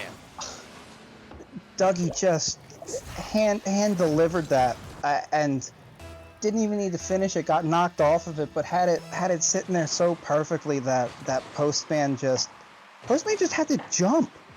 Didn't even have to do anything else. Like Dougie just gave it to him perfectly. I'll be honest, Postman has some of the better positioning that I have seen from a player of his rank, but Bearded fires that one in. There was some speed coming in on that one, Blade. Yeah, that had some heat. I don't know if Postman got a touch on that one. I think there was a pinch, but Postman did get a touch, and that still went in at 74 miles an hour. I mean, that's still a speedy ball. Yeah, that was a beautiful pinch there between Semfis and Dougie, and Postman unfortunately was not able to catch up with the speed. Semfis looked like thought that one was going to hit the ceiling, ended up not doing so. Postman with a huge bump onto Bearded, but Dougie was a little too far back to be able to answer. Semfis loses control of that, not able to win the 50 with Postman, so Post kind of gets this one uncontested a little bit. Looking for a pass towards Dougie here, hands it off, beautiful play. Dougie going for the double, not gonna get it. Oh, that would have been such a fantastic play there, Blade. Yeah, and that definitely one I feel like that the Owls really want. I really think that they want some breathing room here because this Hornets team is definitely looking scary again after being held scoreless. That Senfis is. Oh, I thought Senfis might have had that second touch there, and Bearded keeping it in. He's just gonna have an open net, and this is tied. The Hornets are not going quietly into that good night. They have realized they're on match point. Their season on the line here. Half the game left to play, and it is once again a tie game. 3 goals apiece. Now, I see 7 shots on the board for the Hornets, 6 shots for the Owls. Make that 7 shots and a 4th goal. What a kickoff goal there from Dougie. Oh, yeah, and that's... Oh, Bearded looked like he just a little short on his flip there and didn't have power slide held down and just was a little short on that jump and got beat. That's a rough one, especially the way that the Hornets have been fighting back to let one go that easy and almost on the follow-up. Senfis had a chance there. I like what he was trying to do, but just wasn't able to connect. That is, in fact, just in. Beautiful chip shot there from Bearded to get the answering goal. And once again, Blade, we are tied. It really looks like the Hornets seem okay, at least playing from behind and being able to keep it even. I mean, let's see if they can get that lead back. They have not had a lead since 4:10 of this game. It's been all Owls since the beginning, essentially, with only the Hornets opening up the scoring. The Hornets trying to avoid the gentleman's sweep here as Postman gets a pass over the top of one. Dougie fakes out one defender, gets it over the top of a second defender, still maintaining good control here as Dougie. He's got a chance, not quite able to get the flick. Senfis sends that one right back to the Owls side, immediately answered by Postman. Speaking of Postman, unfortunately not able to connect with the ball there, not thinking quite enough like the ball was he, as Bearded gets his control, but immediately sent back again by Postman, and we're starting to see some desperate ping pong being played in the middle of the field here as Senfis almost sneaks that one by. Postman gets the touch, Bearded answers back, and Dougie Jones is not quite able to catch up to that one. No, he was not, and Bearded just enough on that, keeping that just left, and getting the Hornets a lead again. And now it's just going to be, can the Hornets hang on? They have 75 seconds. That's all they need to do is just keep the ball down in the Owls' end and not let up another one. We know how quickly the Owls can turn a bad situation for them into a good situation as Dougie gets his pass one, but Bearded is able to maintain control. The Owls desperately trying to get this out of their own half with some semblance of offense to shine through after. That's a bump on the Postman by Bearded. This is going to be a beautiful touch. Postman has a chance here. Is Bearded going to get it? No! Bearded takes an unfortunate angle going back into the net, and Postman just absolutely slams it down in his face. Yeah, I could see that one coming a little bit. Both of the Hornets were very far upfield, and that ball got over. I don't know which Hornets head it was over the head. The other one was trying to rotate out, was on the far side picking up boost, and just left the middle of the field wide open and got caught out there. And I think it resulted from a little bit of over aggressiveness there in the offensive half, looking for a goal that they didn't necessarily need. 30 seconds left to play in this game. Are we potentially going to see our second overtime of the series as Postman has control? Gets it past Bearded, but not able to get it past Senfis. Dougie looked like he was expecting that to potentially get put past a little bit, but was able to get back on defense. Beautiful clear there from Dougie is going to send it back over towards Bearded.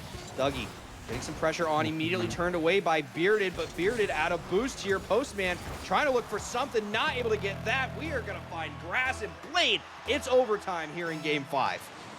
Yeah, and this is it for the Hornets. If the Owls score, it's over. it's over. The Hornets need to score. They need to score to keep this series alive. They still have to win more games after this, but they're going to need to find one and just keep this out from this Owls team that has just seemed to have the number sometimes. And I do want to correct myself. This is game 4, not game 5. I seem to have lost count. I am losing my mind. As that the pace at which this game is happening, Senfis is able to get that touch that looked dangerous for a second. Beautiful backflip from Postman here. Keeps offensive control in favor of the Hornets. Oh, but Dougie, nowhere to be found. Must have been going back for boost there, so that potentially was a chance. Oh, Dougie, coming off the wall, is going to get it. No! The post again! Blade keeps it from going in. That could have been the series for the Owls. Postman trying to follow it up. Not going to get it. Oh, my goodness. The luck is not on the side of the Owls with this post bar today. No, it is certainly not, but that's something that you just, as a bounce, you have to deal with this. That's a fantastic follow-up from Bearded, keeping this series alive. What a just a great play there, great read off of that. And that's a tough one for the Owls. That is a statement there from the Hornets. Again, not going quietly into that good night. They are not ready to be done with the season yet. Ladies and gentlemen, we are going to be going to game 5 for real now this time with a, what did I say, 3-1. 3-1? 3-2. I'm losing track. That was game 5. That was game 5. Yeah, no, I have this down as that was the Hornets winning game 5. They took that one 6-5 because the Owls took games 1 and 2 both by a score of 4-3. Then the Hornets took game 3 6-3, and game 4 was to the Owls 4-0. So if I have this right, unless an entire game didn't happen and made things, that this will be game 6. It will be Owls with 3 wins to the Hornets 2, so that the Owls still on match point. And this is why I'm glad that you have a notebook. I do not. It is 10:30 at night. It is a Friday. I am tired and therefore do not know how to count. So thank you, Blade, for being for holding both brain cells in your hand as I clearly am losing my mind. But oh my goodness, we are getting so ready here. Are the Hornets going to potentially push this to a game 7, the second game 7 in a row here on stream, or are the Owls finally going to be able to close it out like the Warriors in 6 as we are getting ready here for game 6 between the Owls and the Hornets? Oh my goodness, Blade, I'm so excited for this game. I am too. I really don't know what to expect out of these guys. It seems to be, I really don't know what we are going to get. There have been close games, some blowouts. That one was another close one. It feels unpredictable, and but I feel like that's kind of exactly what Adept League is, though. That's exactly what Adept is to a T, is unpredictable. As speaking of, Postman was able to slot that one under the read from Senfis. Dougie getting us touch off his own backboard. Such a back and forth series we've seen, and there's been splashes of dominance from both teams, but then it just kind of evens itself out where one crazy thing happens for one team, another crazy thing happens for the other team as Senfis fires that one towards Postman, who does turn that one away. And there has been another card change that I've noticed, as Dougie is now going to be on the Fennec instead of the Octane. So interesting to see if this is going to play out well for him. Yeah, it's definitely, I mean, same hitbox, but different visual, and I think that's a lot of what it is most of the time, that it's just, it's Postman. Great play. Beautiful play from Postman, and I'll be honest, Dougie had a lot to do with this here, I think, because he came in and kind of forced Bearded to be out of the way. Kind of that threat of the bump kind of threw him off a little bit on his positioning and where he wanted to be. So beautiful all-around play there from the Owls, but like you were saying, fantastic angle coming off the roof there from Posty. Yeah, and I mean, with those bump plays, you don't always have to get the bump to make an effective play. Sometimes all you need to do is with that threat of a bump is get that defender to jump, maybe double jump even, and that's all you need, because now they're just floating in the air. And there was a little bit of a team bump there between Dougie and Postman, but an aerial miss from the Hornets results in it kind of equalizing itself out. Senfis, it's a beautiful save off of what could have been a fabulous play from the Owls. Senfis was looking for a pinch, got that stolen away by Dougie. Dougie looking for the second touch there, is not able to slot it under the crossbar. How many times am I going to say the word crossbar tonight, Blade, for the Owls? I feel like that you're not done yet. The way they are snake bitten right now with this post is it's not finding its way in. It just seems to find its way out whenever it finds its way onto the post, and I feel like that really could be what kills the Owls team if they can't just get that ball in the net. That it's going to be all these post shots is what we're going to talk about when we say why the Owls lose if that ends up being the case.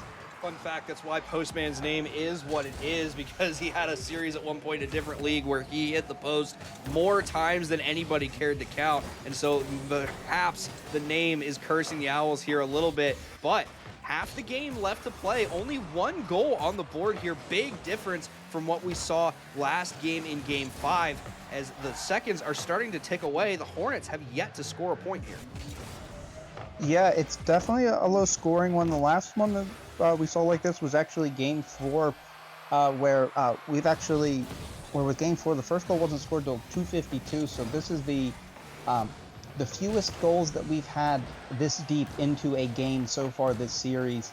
And unless something crazy happens, I think you might only need to score 2, maybe even a third to win it. But right now, it very well could be that this is all the Owls need. Yeah, it definitely looks like a game where the Owls are content with just kind of letting the play be what it is, holding on to that lead as best they can, as another shot rang off the crossboard. Dougie gets his shot saved away by Bearded. And so the Hornets desperately trying to make something happen here as we're approaching the final 90 seconds of the game. They want to push this to a Game 7. They want to try and stay alive in the playoffs here. They do not want their season to end here as Postman finds his shot contested by, I believe that was Senfis, but Dougie, plenty of time to go back. Beard was looking for the pre-jump, but not able to connect with that one in the air. I'm not sure I agree with that touch there from Senfis. That could result, yep, that was an unfortunate touch there from Senfis, results in the goal from Dougie. Yeah, I saw him jump for that one, and I just seeing that he was last man on that one. I feel like he maybe would have been a little bit better to retreat on that one and play it off of a bounce on the ground instead of going up for it. Just when you go up for it like that, if you make a missed touch, especially when it bounces out towards the wall like that, and it's going to just bounce right back in. It's tough to recover from that. It really is.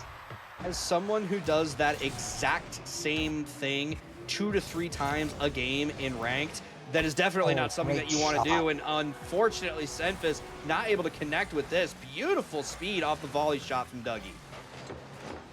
Yeah, that was just a great setup. Got the bounce, got the angle that he wanted, and just absolutely unloaded on that shot. So 45 seconds left to go here. It is a 3-0 advantage for the Owls, and Blade, it is starting to look dire for the Hornets as we're approaching the waning seconds of this game. Yeah, it really is. The Hornets have been held to 3 shots to the Owls 9, and make that 10th and 4. I really do think that this one may just be a little bit out of reach for the Hornets. There's still a chance, but it is not looking good. The numbers definitely not on the side of the Hornets. Last time we saw them held to only 3 shots in a game was another dominating performance by the Owls. I believe that one was Game 4. As that was almost a 5th goal off of an 11th shot there by the Owls. That gets turned away, the shot from Postman. But as the seconds start to tick down, Blaze, it is going to be the Owls who are going to take this series in Game 6. 4-2 over the Hornets. They are going to be moving on to the next round of the playoffs, and unfortunately, Hornets, we will see you next season. What a performance from the Owls. The Owls won all 4 of their games, scoring 4 goals in them. And the 2 games that the Hornets won, they both scored 6. I was just a number thing I noticed looking down at my notes here. Yeah, no, and that's actually a really good point. Like, again, it was the games where the Hornets absolutely dominated the offense, because the defense from the Owls, I'll be completely honest, did not look good to me. But the Hornets just didn't have as much opportunity to take advantage of that. Yeah, I'd really have to agree that the Owls offense looked great. The defense, yeah, definitely looked pretty lackluster.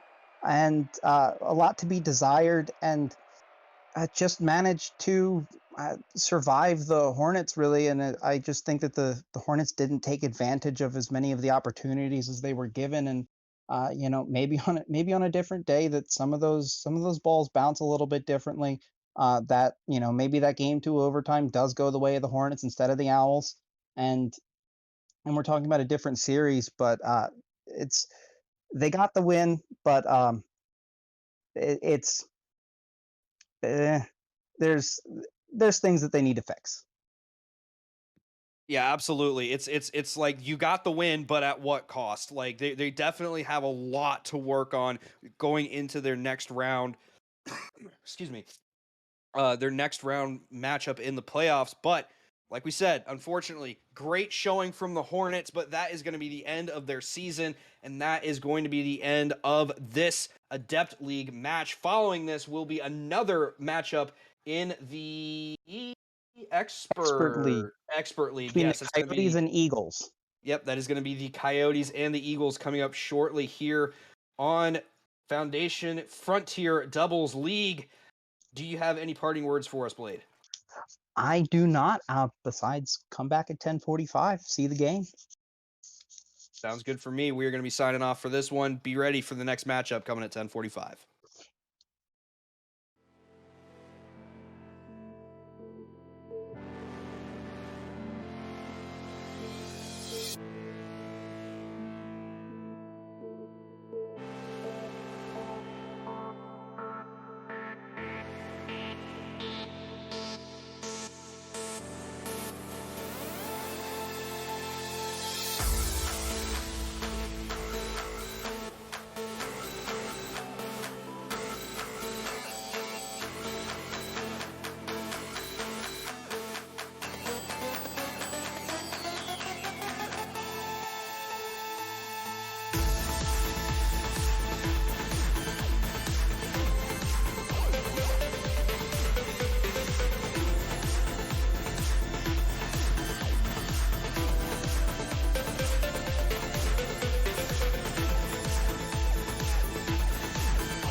Breathing underwater. Can't let you go now. Making it so hard. You got to know now. Ooh, taking it too far. Nothing to hold now. I'm falling apart. Out in the cold now. Breathing underwater.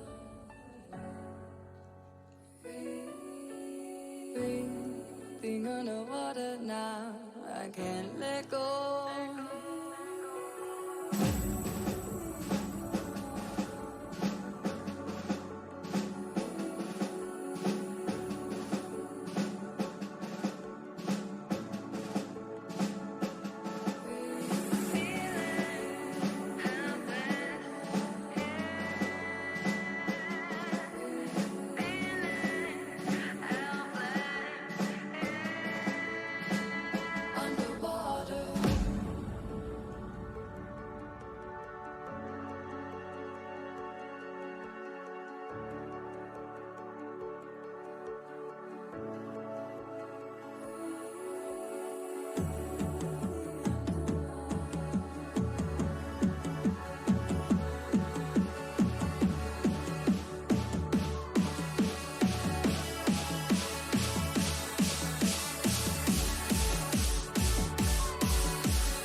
pushing me now.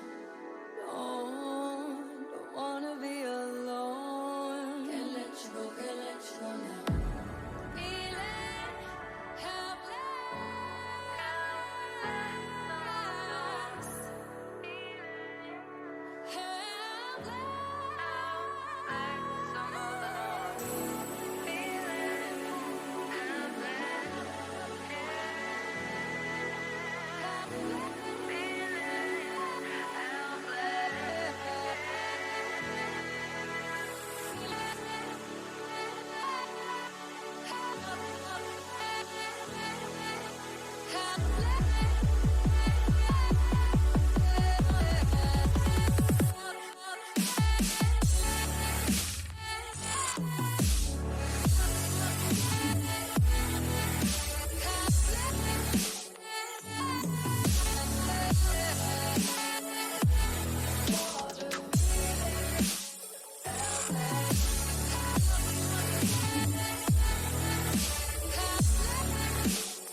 resist and we bleed. And when all the love had been depleted, we had but no choice to concede. As the stars were dancing in that line, past that we could never run. Oh, they were dancing. Welcome back, FDL, to the final game of the night. We do have the expert Eagles versus the expert Coyotes here. Excited to be joined by my partner in the booth tonight, Blade. Welcome back for the final game of the night. How are you feeling? I'm feeling great. I really hope that that this series is another good one. We've had two great series so far tonight, and I'm excited to see what these two teams can bring. Absolutely excited to get into it. First round of the playoffs, always excitement in the air. And I'm ready to just get into the action if we can get these guys in here. Yeah, that's certainly where I'm at. Because I do believe we have all of the players in the lobby. It's a little hard to tell after this update, but we will get them to join the lobby as my caps lock key is on. I'm just realizing, so I just aggressively told the players to join the lobby. But it looks like we have Tyler Very Bad and So Washed for the Eagles, and on the Coyotes we have Fi Slow, and Guchu. Absolutely ready to get into it. You know, excited to see what's going on here with the kickoff. One here by the Eagles as Very Bad, not Tyler, but Very Bad, puts this one into the back of the net. A cheeky little kickoff goal here.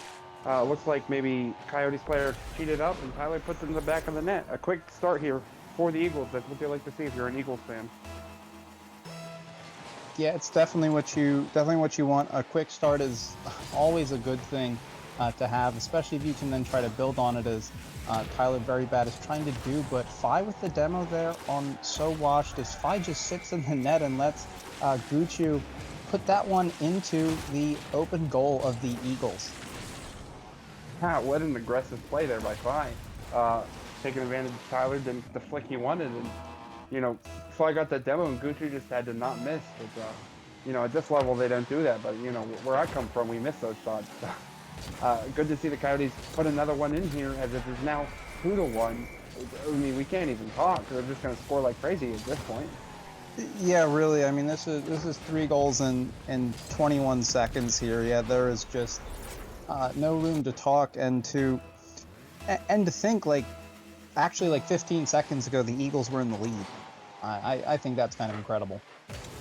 Yeah, these kickoffs have been weird and wacky, just quick action coming out from both of these teams. You know, usually in the first game you have a feeling it out process where a lot of times you don't get a lot of goals into it, but they said no, we're just going all offense here. And I mean, I'm enjoying it right now. I love seeing good offense being put out here, but it looks like we've come to a point where we're not going to have a goal every 7 seconds. You know, which is a good thing. I like being able to say an entire sentence, especially when I can say an entire sentence and then get proven wrong immediately afterwards. I'm definitely looking forward to more of that happening as that ball will bounce just wide of the Eagles' net. Guchu trying to put that one on goal, and it bounces wide as his teammate rotates out. Fi picking this up in the corner is met by So Wash. Ball pops in the middle. So Wash touches that again, putting it down in the Coyotes half. Guchu clearing it towards the middle. Picks it up, gets that underneath So Wash, but it gets it enough of a bounce into the Eagles' corner where Tyler Very Bad clears it out. Guchu keeping it in, sending it above the goal there, excuse me, as I can't find my words. And Tyler able to get the clear on that one. Guchu patiently waiting, and that was almost a dangerous ball out in front as both of the Coyotes came together on that one. And Tyler able to take that one off of So Wash, but Fi is there for the save. A miss from his teammate Guchu. Fi playing this ball overhead, sends it over So Wash, but that is off the crossbar, just a little too high. Yeah, I'm noticing a lot of double commits coming out here for the Eagles. Luckily, it has not hurt them in a little while here, but you know, these Coyotes are getting great opportunities because these Eagles aren't calming the way they potentially need. As Tyler looks for a flick here, Oh! Cut off by Fi. Ooh, little demo play, but Gucci is able to get it out of the way. So washed. Oh No. my gosh, Fi with the own goal here. So washed, puts it off the backboard. I don't know if he was caught in a flip or what, but Fi just puts it in. I mean, just kind of panicking, sitting on his back leg after the spawn. I mean, lucky break there for the Eagles. We've come to a little bit of a defensive stalemate there, 2-2 with 2:40 left here. A lucky break there for them. Let's see if they can take advantage. Yeah, and that play was so well done by the Coyotes to not get burnt on that air dribble bump play, and the gentle clear and the patience to get that out in front of the net to just smash it back into your own is definitely a frustrating one. As So Washed will put that towards the Coyotes net, and it bounces out towards the middle. Tyler Very Bad deciding not to make a play on it until it's further in his corner, but that's out. Bounce that off in the corner, out in the middle for Fi, who just smashes that into the top of the goal. Absolutely, a great little, I would call it pass play, but Tyler put in the corner, but great positioning there from them. A very aggressive offensive attack there, but caught Wash kind of turning around, waiting to play in goal, and he was flat-footed and wasn't able to get up for it, and Fi just put it top corner, made it a hard save, and we're able to take the lead up here, 3-2 here for the Coyotes. Eager to see if the Eagles can respond or they can put another one on here. As they lost their lead before this in that heartbreaking own goal manner. Exciting game one here. Wasn't quite expecting so much offense out of the gate. Very aggressive playing style from both of these teams. Tyler Very Bad, mostly just Very Bad, puts that one in for the Eagles and ties it up here, 3-3.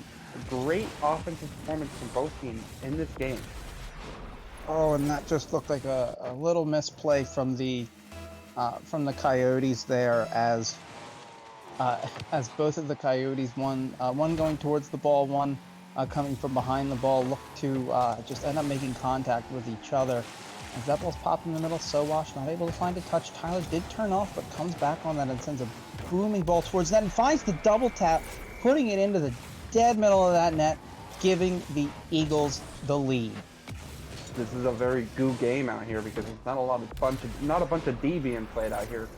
Just an offensive clinic from both teams here, and the Eagles have taken momentum here, 2 in a row here, take the league on the Coyotes. Let's see if they can settle it down here, but I'm not predicting it. I'm predicting it to be a very high-scoring game as we've seen here. Both teams are on the aggression. Maybe we'll see the Eagles park the bus a little bit more, but I doubt it. I do too, and this has been I have a little theme with Tyler Very Bad.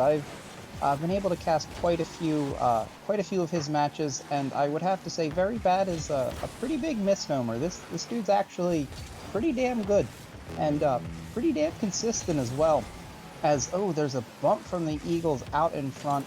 Fi able to pick it up, gets it around Tyler, but Tyler does get a bump, so this leaves Gucci with So Wash there, and So Wash standing strong, turns that away, keeping this game, keeping them with a 1-goal lead here, 45 seconds to go. Tyler chasing this ball down in the corner, pops in the middle, looked for the shot, too shallow of an angle, and couldn't find any open net.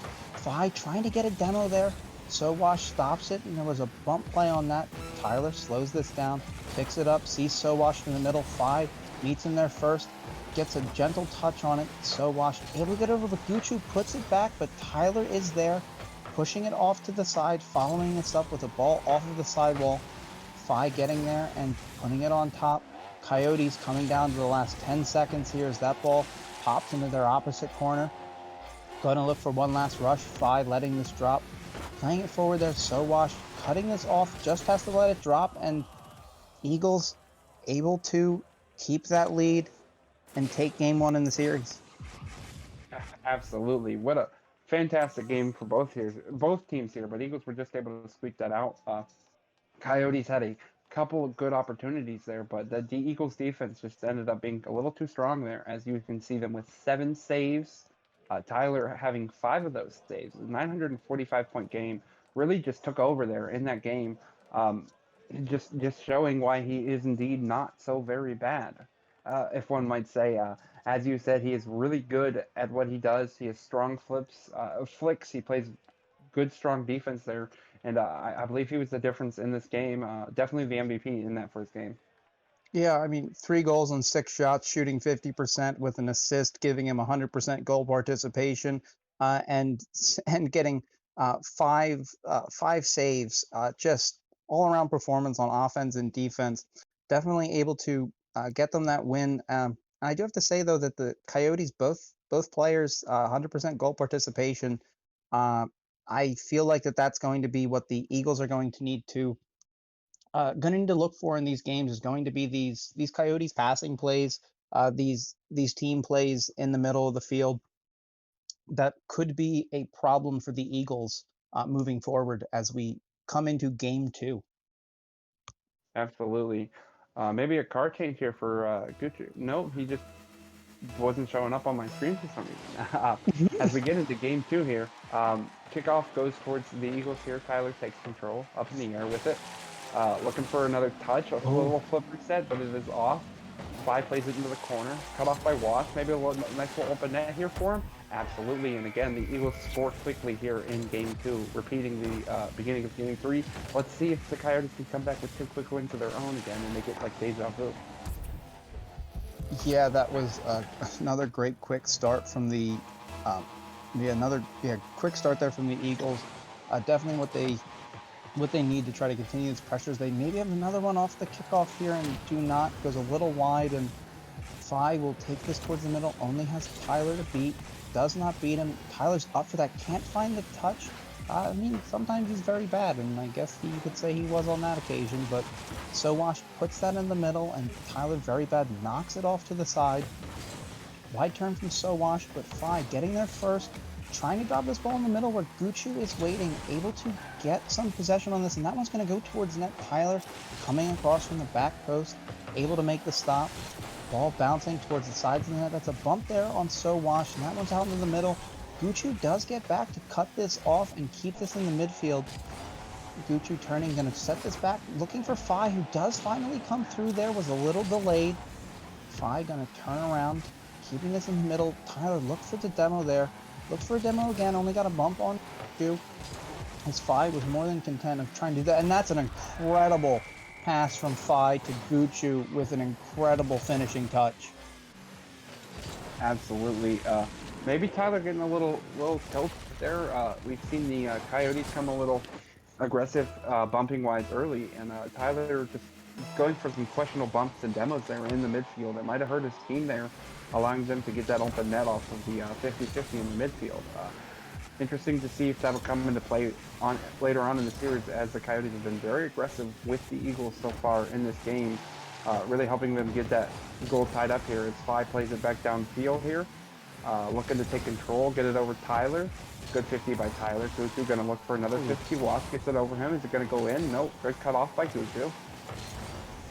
A nice little boom here. Is anybody going to be up? Wash cuts it off. Tyler going to go for the boom of his own. Phi's going to have to make a tough save here. Plays it in the corner. Tyler gets the demo here. Wash looking to take control. Gets the 1v1. Gets it around one. But Phi with a good respawn there. A nice little cheeky play there from the Eagles. Just not enough time as Phi was able to get the respawn there. Definitely seeing a little bit more team plays in this. A little bit more organized team plays in this new goal. Not quite so the Russian scores thing. Definitely slowing down the scoring pace here, but I like what I'm seeing here. A lot more calculated in this game too. Yeah, both teams definitely seem like they have a play style. That ball's out in the middle. It's waiting. Tyler finally gets to it and puts that in to give the Eagles a 2-1 lead. That ball probably felt like it was sitting there forever for Sowash, just waiting for Tyler to come up and smash it in the back of the net, and he finally does. And that lead now that the Eagles have just a little more than half the game remaining. They're just going to need to hang on to it as Sowash puts this on, but Phi does get the nose of his car on that, keeping it over top. Gucci with the mist, so does Sowash, but Tyler does get to it. He has an open net here. Might that just be in? It's not. Rolls just a little wide. Tyler can't find the second touch on it as he is hit, but does get back and demos Gucci. No, excuse me. No, he did demo Gucci, but Feistel was already back. Places that off the backboard. Tyler did get the touch. That bounces off the car. Oh, and it looked, I don't know if that was Fire Gucci, which looked like trying to play that ball that bounced off of the crossbar. Oh, yes, it was, yeah, Gucci, yeah. And just unfortunate reads on the part of the Coyotes. Just going for a ball that they didn't need to go for. Yeah, a little bit of goal line panic there from the Coyotes, costing them runs. Going down 2-0 in a series, we're already down one game. Definitely getting a little nervous here if you are the Coyotes, going down 2-0. In these playoffs, it definitely puts you in a difficult spot, especially with a team the caliber of the Eagles here. They're just playing so well together. A lot of great 50-50s, a lot of great touches here, just controlling the ball so well, keeping the ball out of the Coyotes' hands. We're here in the Eagles' corner. Gucci going to go for the shot. Tyler touches it towards the middle. Sowash going to take control, bump by Gucci. Maybe they're going to look for another touch here. Sai looking for the pass. Gucci might be there. And he is.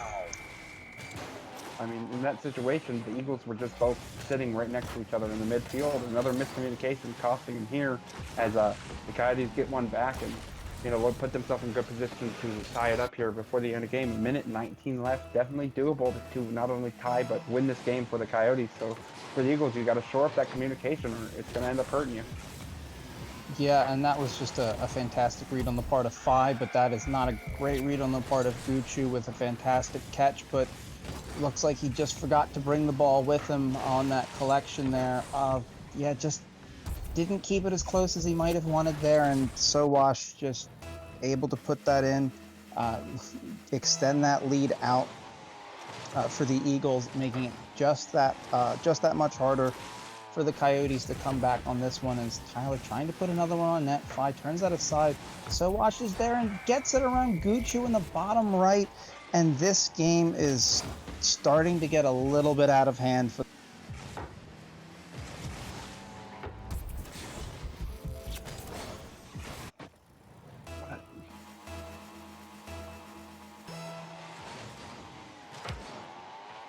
and off of this kickoff. Phi has it out front, that ball hops up, and Sowash somehow keeps that ball out off of his crossbar and post. I thought he was going to own goal there, but manages to keep the deficit to 3 as Sowash looking for the air dribble bump and gets it. Oh my goodness, that was a fantastic play. Fakes the touch and just destroys. I do not know who he hit there. What a great goal! What a great goal there. I would like to point your attention to the scoreboard as Sowash is 5 for 5 in this game. Letting Tyler very bad know that he's not the only one who can pop off on his team. Really carrying the Eagles in this game as they looks like they're going to win this one in a very dominant fashion here. Playing really well, Sowash is this game, taking advantage of this Coyotes defense. And what a sexy goal there from him. Oh no! Has another one in. 6 for 6 now. 1,000 bomb here. He's one up his teammate in this game. We got a 7-2 here. Maybe they can put one on. We can go to Barcelona and end this game in style. He's had 4 goals in the last 56 seconds. He scored the 4th, 5th, 6th, and 7th goals for the Eagles. It has been the Sowash show as Phi trying to get this one a consolation goal for his team as we come down to the last 5 seconds. They are down by 5, and they're going to need to do some thinking, do some considering. They've lost 2 in a row now. They can only afford to lose 2 more. What do they need to do? Honestly, it's just be a little bit more patient on their defensive rotations is really what I've noticed. A lot of the times they're making a good first save, but they're just not in the position to make that second save that is needed. As Sowash a lot of the time is coming off of Tyler's, usually like a nice little flick shot off the backboard to, force the defense to commit to it, and then Sowash has a 1v1 with the other defender who is most of the time kind of sitting in the middle of the net, not really playing it the way that they need. So really just focusing on their front or their back post rotations and being able to come off the wall at these balls instead of being caught flat-footed sitting in the net.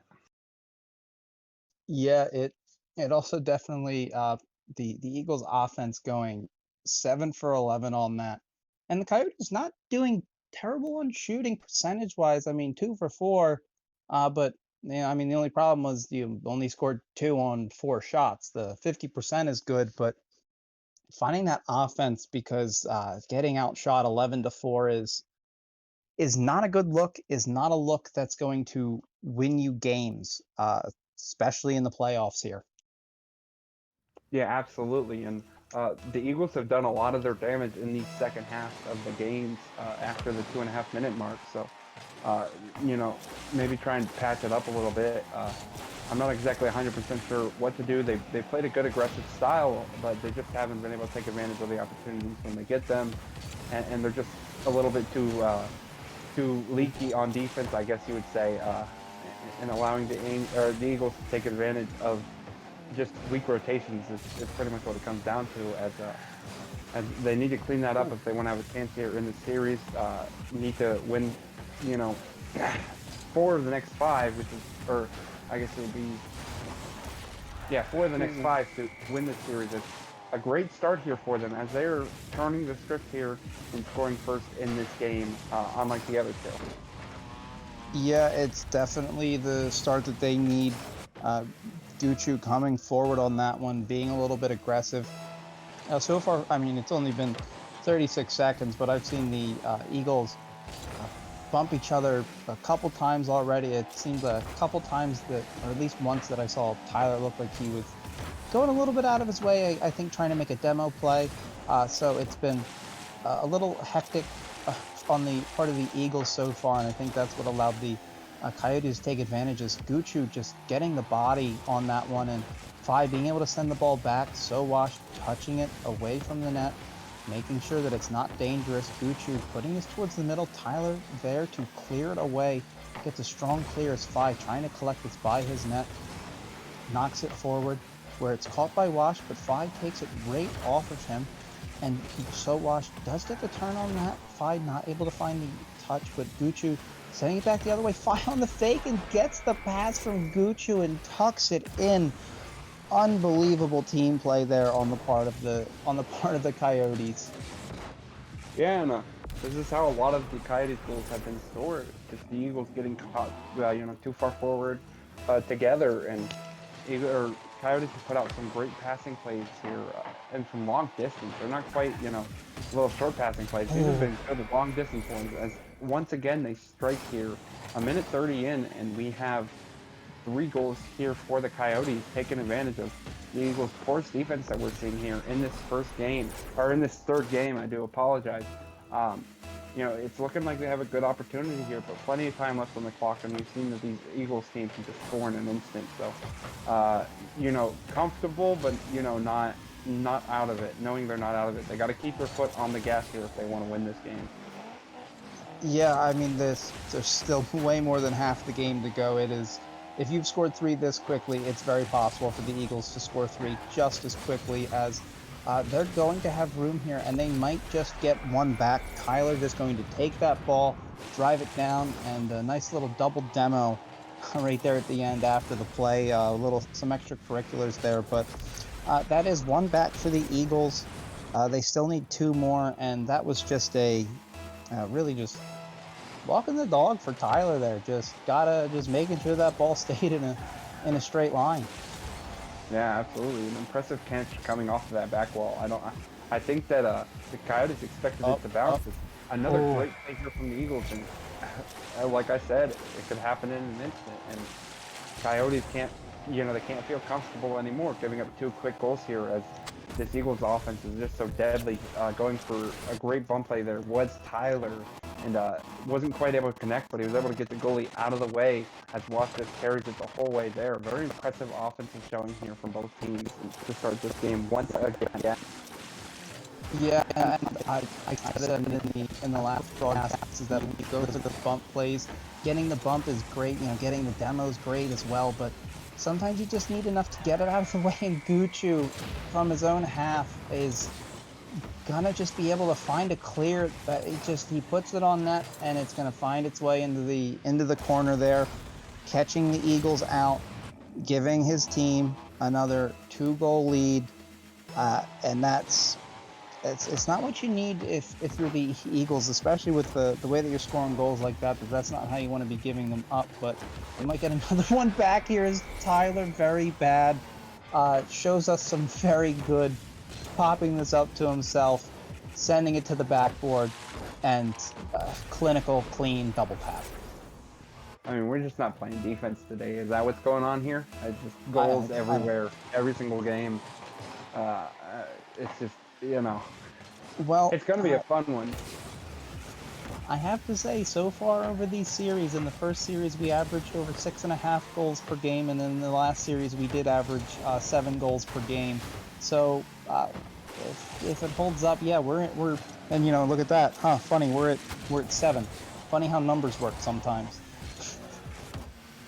Absolutely, just a high-scoring game here in the playoffs. Not exactly what I expected. It to be quite so, firepower. Maybe expect a little bit more defense out here, but neither of these teams really wanted to sacrifice that offensive pressure for a little bit of safety. And that's why I think we're seeing these leads just get blown so quickly. Not really putting a priority on protecting the ball. Ooh. Oh, that looked big brain. I do think he meant to wait on that touch, and that just a fantastic read from Gucci off that backboard to see that it was going to get that shallow angle touch and found that pinch at the bottom. Unbelievable read. Absolutely. I mean, just impeccable offense being showed off by both of these teams. There was that read there by Gucci, the nice double tap off the backboard by Tyler right before that. And we're seeing the Coyotes be able to keep up with this. Every time we think that the Eagles are going to be able to get back into this, as they put another one in here for you, just dominating this game, feeling a little bit more comfortable back up with that 3-goal lead here with 1:16 left. Again, with the passing plays, they just pass so well, as they have 6 goals and 5 assists on it. Not quite 100%, but look at the score. Look at the shooting difference in this game. 4 shots for the Eagles. 15 shots for the Coyotes, as the Eagles put another one in there. No lead is safe in this game, as we've seen, but just a shooting clinic here for the Coyotes to put them out to this league. But even with that shooting difference, they are still only 2 goals ahead, and you feel that the Eagles can still come back in this game. Yeah, it really just seems like that for all of this offense, that there really has not been too much Coyotes defense. I mean, 1 save on 5 shots with 4 goals against, and those aren't great numbers, but if you're gonna be scoring 6 on 15, maybe you need to reconsider going 6 on 15 and maybe playing a little bit more defense, as the Eagles get this one within 1 here now. Jeez, I mean, like I said, at the beginning of the game, they went up 3-0, and I said, are they going to be able to hold this lead? And it disappeared very quickly. 2 goals very quickly again here for the Eagles, and this might be 3. We have a tie game here. The Coyotes are just falling apart here. These kickoffs for both teams have been the bane of their existence. Maybe just being a little bit too over-aggressive, and we're seeing a lot of kickoff goals here in this series, and this game is tied up just like that. It's only been, 20 seconds. We've had another 3 goals, 6-6. If you're the Coyotes here and you lose this game, as we're going to get another goal here off of a kickoff. I don't even know what's going on at this point, Blade. We're just putting the ball in the back of the net. We're maybe playing a little bit of an all-star game out here with the lack of defense going on. This is an NBA all-star game at this point. Yeah, at that last goal, at the 47-second mark, that had been 3 goals in 23 seconds. For this one, we just had 3 goals in the last 8 seconds. This game is absolute madness, and it really just seems like, I guess, whoever's gonna take the last good shot on net, as Tyler puts that down for Sowash, and he puts it off the crossbar that's headed the other way. Phi is just gonna put a hard one on goal. Tyler does get his car on it, but not enough to prevent that one from going in, and Phi just 2-goal lead, but we've seen those disappear extremely quickly. It is not over yet. So we had 7 goals the first game, I do believe. 9 goals the and then second 9. game. And now 14. Now we're at 14. So next game we're gonna have like 20. Is what I'm getting Yeah. to. Oh my god. Oh my I guess God. not. We're at 15 now. 15 goals. The Eagles are still not out of this. I can't believe I'm saying that. A team with 8 goals is still not safe to win a game here. At this point, might as well just extend the game by 45 minutes and see how many goals they can score in an hour. Because there's no defense being played here, and a very good kickoff here. Almost another one, and there is another one. 16 goals. I think this series is going to take the cake for the most goals per game, because 16 goals is an impressive amount of goals in a game. At this point, I believe they're trying not to play defense because it's this hard. It's very hard to give up this many goals in a series for both teams. We've had 6 goals in this last minute. Like from starting at 52 till now, it's been 6 goals.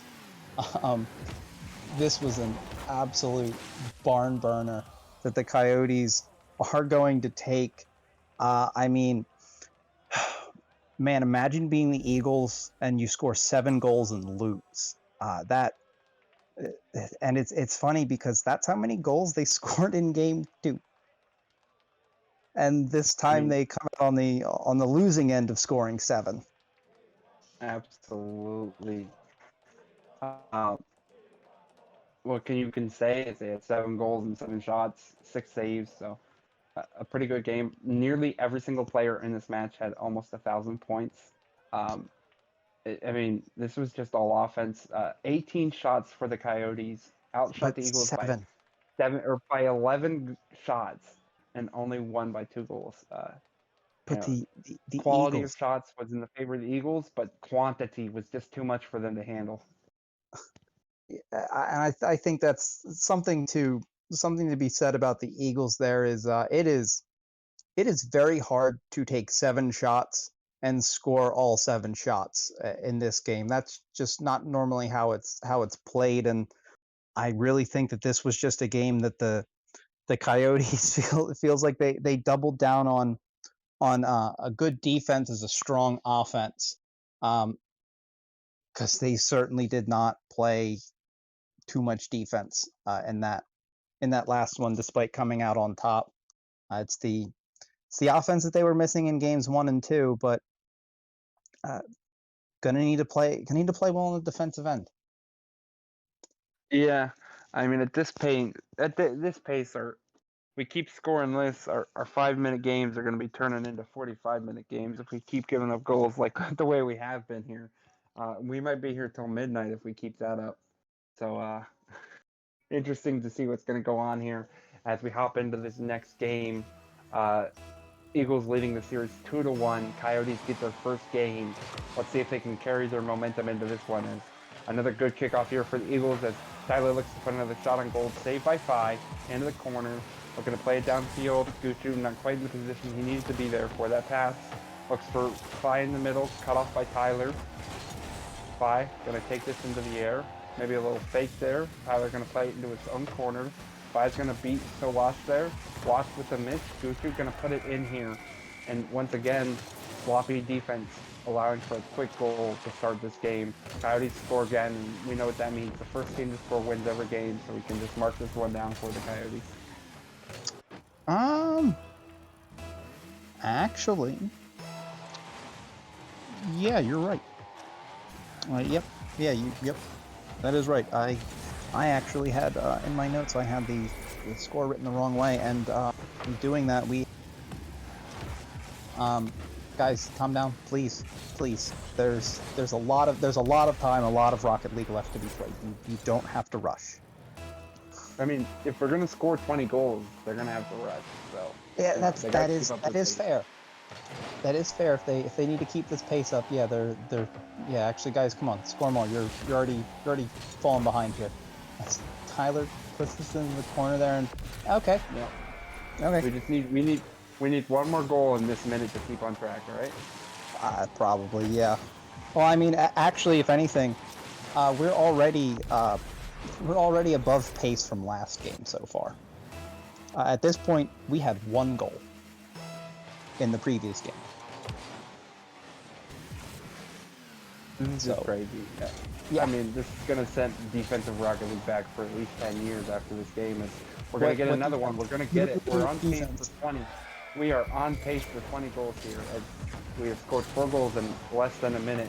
They just need to keep up this pace to score 20 goals. I've never seen 20 goals in a game, and you know, I hope it happens. Just for the memes, all right?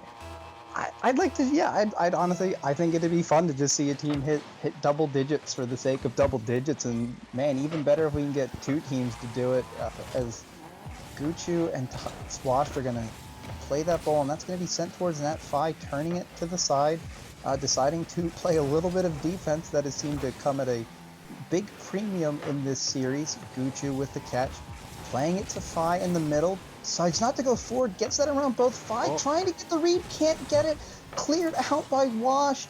That was an open net, and he just could not get the read, but that ball's left in the corner for Guchu. Tyler left on low boost, double demo, or no, Guchu got Tyler, but Washed got Guchu, but regardless, that ball's turned away as Wash is going to take this the other way, gets the forward demo, but Fi is back there.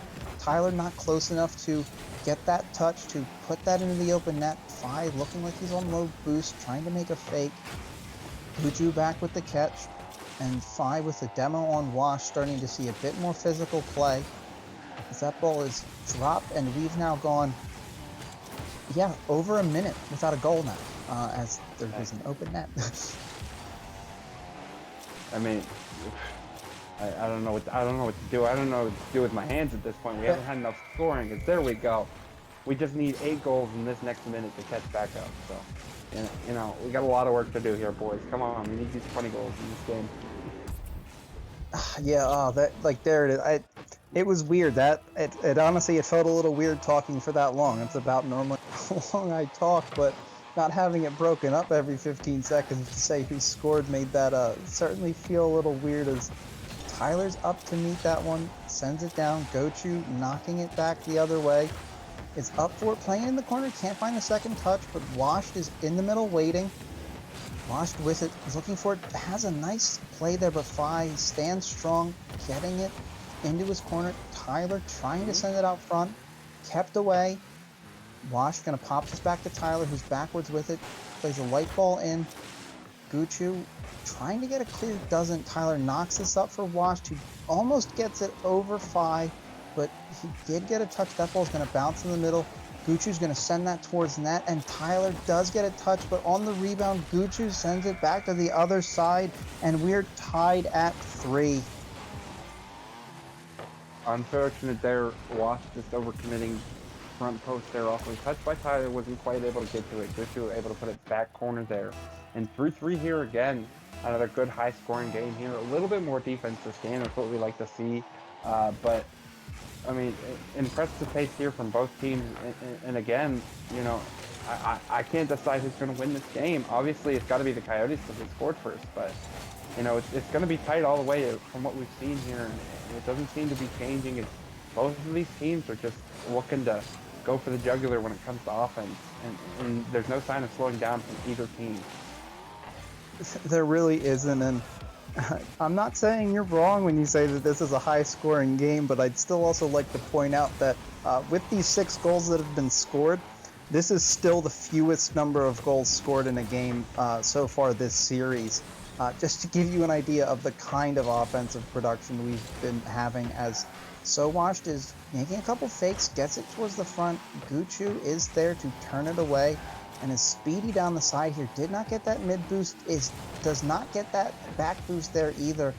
Able to be cut off from that as Tyler takes this up with Washed in the middle, like he's looking for a pass, which got cut off by Fi there. As Washed corralling this in the corner. Both of the Coyotes there as Fi sending this towards the middle, down to nobody but Tyler. As we come down to the last 45 seconds, Tyler gets that to Waterfall down in front. Guchu does clear that from above his crossbar, is bumped off by Sowashed, and Tyler picks this up, trying to get this towards the middle, and an absolute screamer is sent across the box. Not able to get a car on that. Down to the final 30, we're still tied. Washed coming off the wall, getting the bounce over one, has it on top with control. Fi getting the jump and beating the flick towards the net. Fly getting it across. That does bounce off the post, though. That was a close one. Down to this final 15. Sowash is just going to send a little softball at the goal and give the Eagles a 4-3 lead with 12 seconds to go. Just of all the shots that have been put on target this game, that's it really isn't the one that you're expecting to go in. No, and the Eagles are in a great spot here to take this game. I expect them to play it safe here on this kickoff. I mean, that might be foolish of me, as they're all about offense, but it does look like they're going to be able to take this one if the Coyotes are unable to take advantage here. So Wasp looking for the pass up to Tyler. A nice boom here. Fly's going to have to get a good touch here. That's towards net. Is Tyler going to be able to touch this off? Oh. Able to put it wide of the net here. But a good last effort there for the Coyotes, as this is now a 3-1 lead for the Eagles. Looking for the gentleman's sweep here as we go into game 5. Yes. Yeah. Like a nice low-scoring affair here. We only had 7 goals in this game, as opposed to 16 last game. So a very mild offensive performance here from both teams. I don't know what else to really say here. Just not as impressive as some of the stuff we've seen on this field. Gonna need them to do a better job. Yeah, I mean, honestly, I guess the only thing that I have to add is that this game was tied for the lowest scoring game of the series so far with game 1. And again, that's 7 goals. It's been an incredible offensive production that, yeah, just a 4-3 game feels a little boring. It really does feel a little boring after that 16 goal game. But the Eagles, though, they do have this on match point. They have been closing these out. I mean, they won game 1 and game 4 by this 4-3 margin. And I really do think that despite the high scoring nature of this series, that game 3 was truly an aberration. And that I think, yeah, that we can more so, I guess, expect anywhere in the range of 5 to 9 goals, not necessarily 10 plus, but the Coyotes need this one, and they're going to need to find that game 3 magic, as that's a good start. Yeah, but another quick goal here. This time, only 6 seconds. Another good kickoff for the Coyotes, and we've seen a lot of great kickoff goals from both teams in this series, and able to start it off. Unfortunately, it does not mean they're going to win, as we saw last game. They got the first goal but didn't win, so apparently that's not the best predictor of who's going to win the game, but a good start here from them. But we've seen that good starts mean nothing in this series.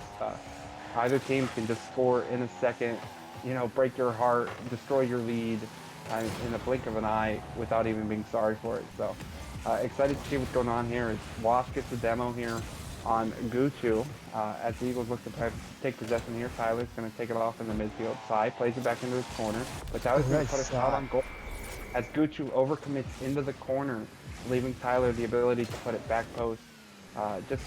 Again, out of position on the defense here for the Coyotes, and we've seen that a lot from both teams in this series. That's why it's been so high scoring, just overcommitting on the corners in these games.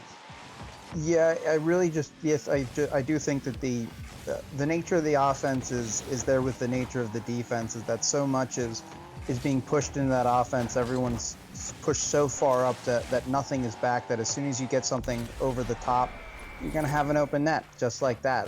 Both of the Coyotes were kind of far up in the corner. Tyler with one ball gets it, able to get it around both in the corner there. And, Guchu, able to look there. Guchu sitting front post on that one and got beat pretty bad, and just Tyler able to tuck it in, and that's not something you can afford to be doing. You got to be back post there. Yeah, and that's really been what it's been coming down to a lot in this game. It's just a lot of overcommit rotations from the teams allowing these easy goals. And Wasp going to look to play this one in the center for Tyler. Good cutoff there by Guchu this time, able to get a piece of it and get it out. As the Eagles have been able to take advantage of him on multiple occasions in this series. Not quite the strongest defensive performances out of him. And once again, the Eagles looking to take this on the offense. Wasp going to look for the pass, and again, around Guchu. Guchu with a good touch, but Tyler plays it smartly. A little double commit there from the side, but it does look to have worked out here for the Coyotes as he plays this one in the corner. Tyler gets bumped forward, able to cut this one off to midfield, but Side's able to take advantage of it, get it back towards the net. Cut off again by Tyler. Just a little back and forth as them fighting for possession. As Gucci gets an unfortunate touch here, is Taylor. Tyler able to take advantage. He played around side there for another great goal from the Eagles. 3-1 up, not a safe lead, but looking to finish the series out in 4, get the gentleman's sweep here, and this is a good start for them, definitely. Yeah, that's a natural hat trick from Tyler, getting the last 3 there for the Eagles. Which also makes it 3 unanswered, and usually that means something in a series, and in this one means very little. As Tyler there, he got a nice little wall dash attempt there, trying to get further down the field with very little boost, and being a menace to Gucci, and was on top of the car and ended up getting Gucci's car turned to get him off of that ball. And Washed waits for it in the corner, just starts bumping Gucci, gets it over him, but it's there for Fi, who pops one up, and that's gonna loft off the backboard, but Gucci waiting on the far side there, catches it, slides it in, and cuts that Eagles lead down to 1. Yeah, another double commit here for the Eagles, costing them there. And they got that slim 1-goal lead that we know can disappear and become a 3-goal deficit in about a minute and a half here. So definitely got to keep their foot on the gas here. So they're not going to play any defense. And another good fake attempt there from Tyler. Wasp going to play this one in the corner, looks to get around side, bounces in midfield to Gucci again on the defense, gives a nice little clear. Side's going to play this off the sidewall, pass it into the middle. Doesn't end up getting a touch on it. Gucci gets a touch on that one. Tyler's going to be up for it. Looking for a second touch here. Side's going to wait on it.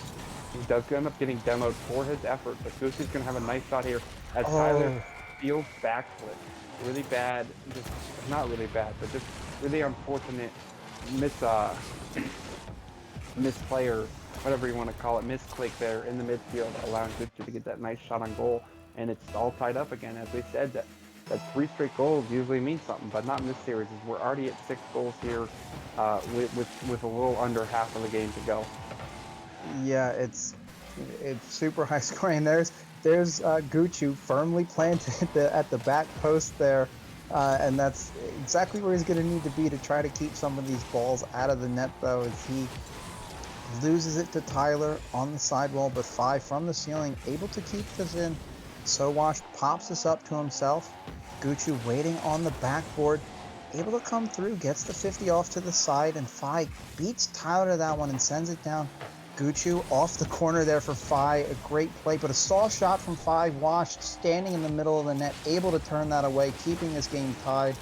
Tyler does find the clear, relieving this pressure, and Fi trying to get this ball awkwardly out from in front of his net. Gets it off to Gucci, who sends it down into the Eagles' corner, where it bounces out, but Fi going all the way back for boost is Washed. Gonna take this up, does get a pinch around it, bounces it off the backboard, and Tyler's there in the middle, meets it, scores, and a fantastic team play from the Eagles, set up by a wonderful outplay from Washed. Just a great passing play, great control there showed by Wash, getting around side and then bouncing it off the wall, putting Gucci in a tough position, having to cover the whole net as Tyler's coming up on that shot. And it's 4-3 right now. Let's see if the Eagles can hold off and win 3 games, the score of 4-3. I don't expect it here, as we know they love scoring in this game, but it would be very fitting that they won 3 of their games with the score of 4-3, as they're going for another great offensive touch here. Just barely unable to get to it, able to hit the Could that be the burn? Oh my god. Gucci sacrificing himself so that way Fi can get the score here. Slowing down Tyler's momentum, as it looked like he might have had a shot to get to that ball. Yeah, that's what I thought as well too. I wasn't sure who had originally gotten that demo, but it was just a great play from the part of the Coyotes to be able to get that done. Smart thinking to stop that down, as this one's a roller, and there's and not able to get that one in. Fi turning it aside, able to keep his team alive, as he has a dribble that's knocked away from by Tyler as we come down to the last 10 seconds here. Maybe one of these teams can win it in regulation. Yeah, Tyler gonna have one last rush here. Sends that off into the opposite corner, trying to chase this down. Gucci with full boost, sends it into the middle for Fi, who puts that on net, and that's in! And the Coyotes take game 5 on a 0-second goal off a pass from Gucci to Fi in the middle, and tucks it under the crossbar and above both of those Eagles players. Absolutely incredible. Yeah, we've seen about everything in this series. 0-second goal. Really have.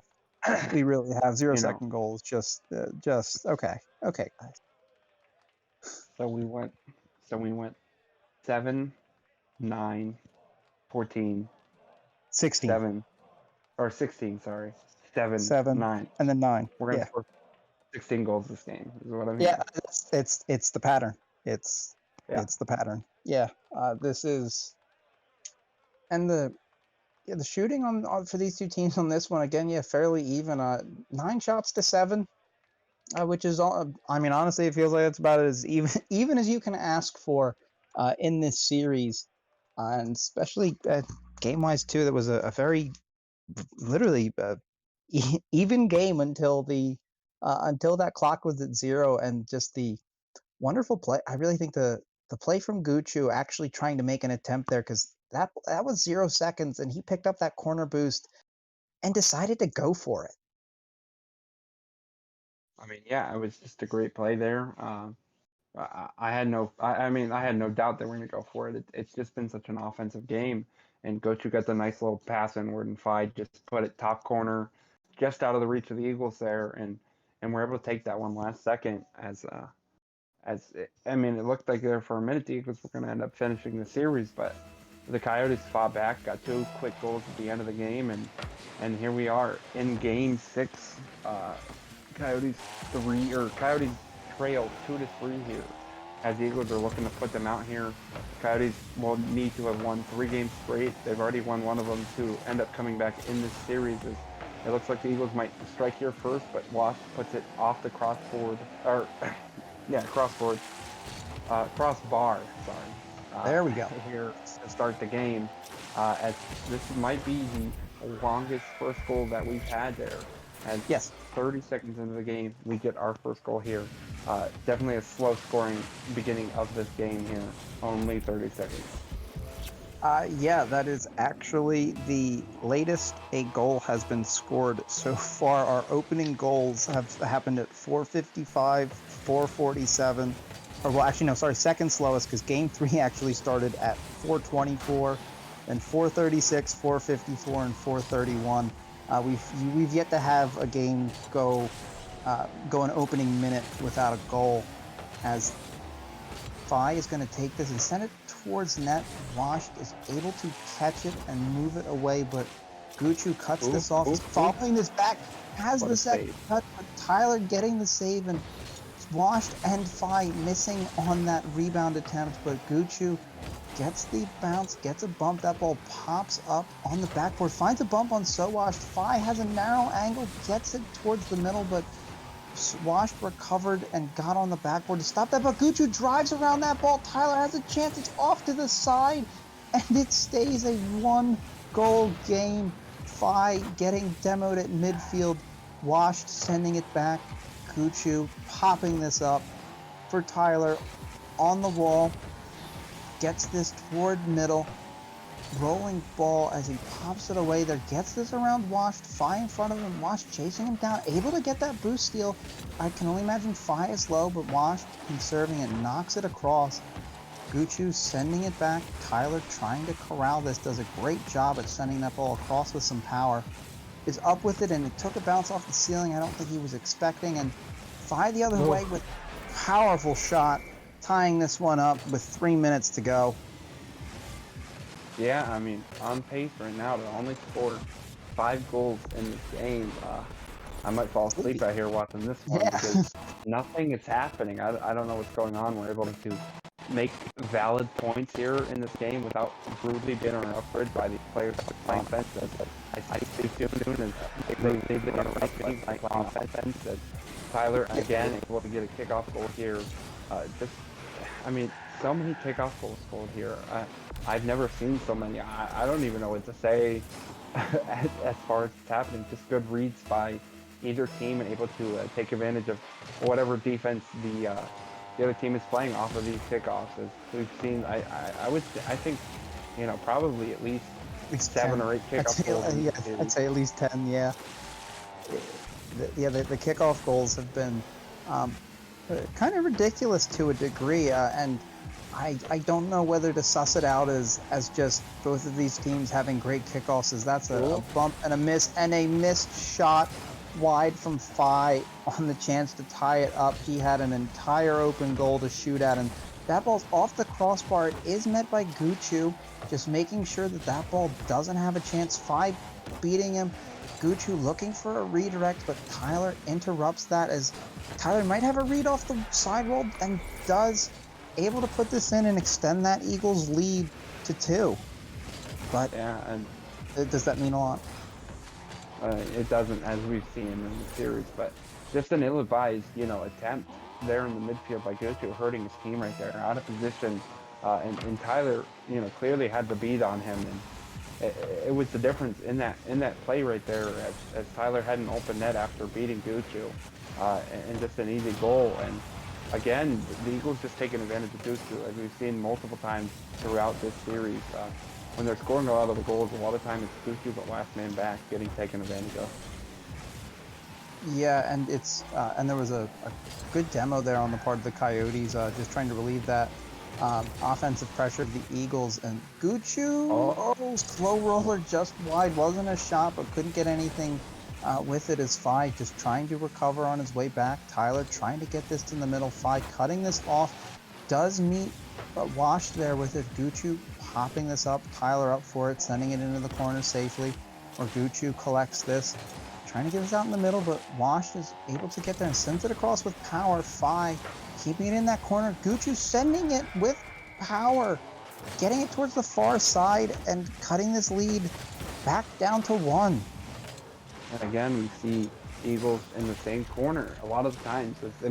We're seeing how it's happening a lot of the times. A lot of times when the Coyotes score, the Eagles are just overcommitting both of them into the same area, being in the same space, allowing the Coyotes to play with a lot more space. And when the Eagles score, a lot of time it's just Guchu getting beat as last man back. So we definitely see the formulas for both teams to be able to take advantage of the other team's flaws, and they're executing it to perfection.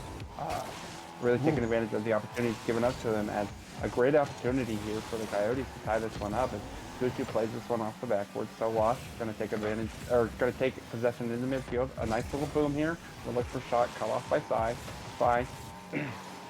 Guchu coming up the sidewall, going to play this one slow. Goes up with it, maybe looking for a pass here into the midfield. A little pinch back down. Phi reads it well, but Wash is there for a good save. Tyler maybe a little ill-advised touch back towards the midfield. Play back to Phi, who plays it high off the backboard. Maybe going to give a little time here for the Eagles to take advantage, as Guchu going to have to make a good save here. Is able to. Tyler looking for a bump, but cut off by Phi. Wash going to have to make another pinch. We've seen a good exchange of pinches here, and the Coyotes are going to have to get desperate here because there's 5 seconds left and they're down by 1 goal. We've seen them score with 0 seconds now, but Tyler's just going to kill this one and give the Eagles a win here, 4-2. Another Game 6 like the last series, but well fought here for the Coyotes.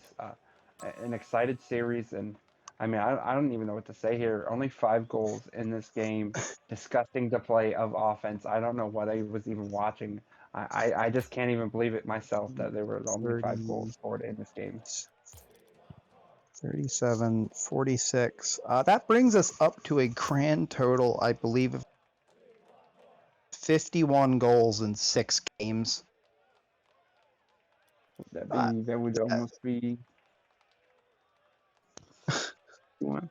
And we had, and I had the numbers. We had in the first 2 series, in those 13 games, we had 88 goals. So this was something like 139 goals in 19 games tonight. Ooh. just no defense. No, being no played here defense, in the no defense, all offense. See ball, hit ball, net. Absolutely. Uh, just a crazy series. You don't see many 16-goal games. Unfortunately, unable to replicate that or get 20 goals in a game. But apparently, you don't get high-scoring games all the time. We're not spoiled like that here in the FDL. I mean, at some point, I thought they were just going to open. They're just going to trade goals and see how many they could score with how often and how quickly the goals were coming in. Yeah, and for as many goals were scored in this series, though, that the game 2 was the largest goal differential at 5.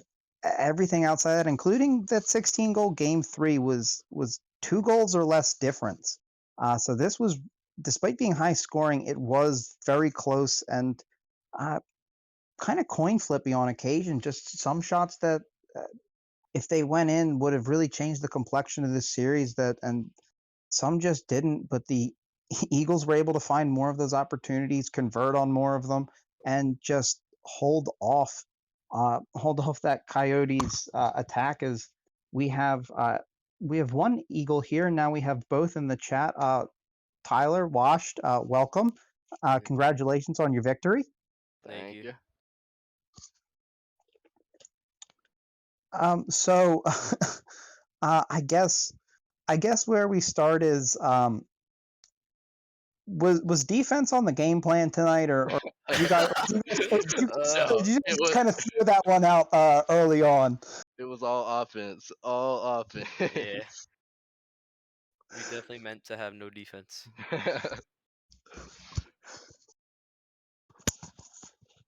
I mean, it was crazy. Do you know how many shots you gave up in the goal that lot. are in the game that was 16 goals in one game? You gave up Oh, yeah. 18 shots. Fortunately for you guys, you did score 7 goals on 7 shots, which made it comfortable there. But one of the craziest games we have seen here in FDL. I do not know where it ranks in the high scoring games, but I know it is definitely up there. A crazy series here. A lot of great team plays, a lot of bump plays coming out for you guys. Talk to me about how it felt going through this. What type of adjustments you had to make, and just everything going through your head throughout the series. Wash, you want to go? Yeah. Well, we knew they were gonna come out, going as fast as they could, just trying to make us mess up. So that's what we knew coming in. So we set up a game plan to just not give them the opportunity to do that. And sometimes we succeeded, sometimes we failed really, really hard. But Yeah. we definitely had a game plan going in. Absolutely, and we saw it, come together very well on the offensive end. I don't know if there was a defensive game plan that either team could really put together in this thing. As I mean, we only had 5 goals in that last game, a very disappointing scoring output for both teams. Really wanted to see you guys hit that 20 mark, but apparently you guys decided to play defense after that 16-goal game, which made me very sad. But great scoring offense. We saw a lot of just taking advantage of their aggression. A lot of good counterattack goals. One that sticks out in my mind was, Tyler had a nice open space backboard double tap, and then Yeah. he had a very impressive catch off of the backboard that allowed him to just walk the dog into the back of the goal.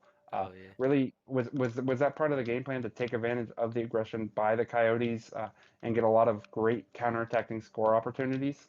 Yeah, definitely. We just try to. We know they would dive in, so we try to get unexpected touches, if that makes sense. So they would dive in, and then we just have a 2v1 or even an open net. I mean, it happened a lot, and we saw a lot of fancy bump plays. Washed had a great one in that pop-off game of his where he had 1,000 points, and I think he had all 7 goals or maybe Yeah. 6 goals in kinda that got carried second that game. Kinda got All carried. 7. Just crazy going off right there. A lot of great bump games, but your opponents had a lot of great plays themselves. That last second goal to break your heart in game 5, I do believe it was, Yes. able Yeah. to put one in over you guys. Just the perfect shot out of Phi. Anything to say to them? about this game. I mean, crazy series. Tons of respect for both teams in this one. Yeah, they were very good. We had to change we had to make adjustments every single game because they changed too, and our adjustments we were just able to counter what they were doing. That's what I think helped us win. Absolutely.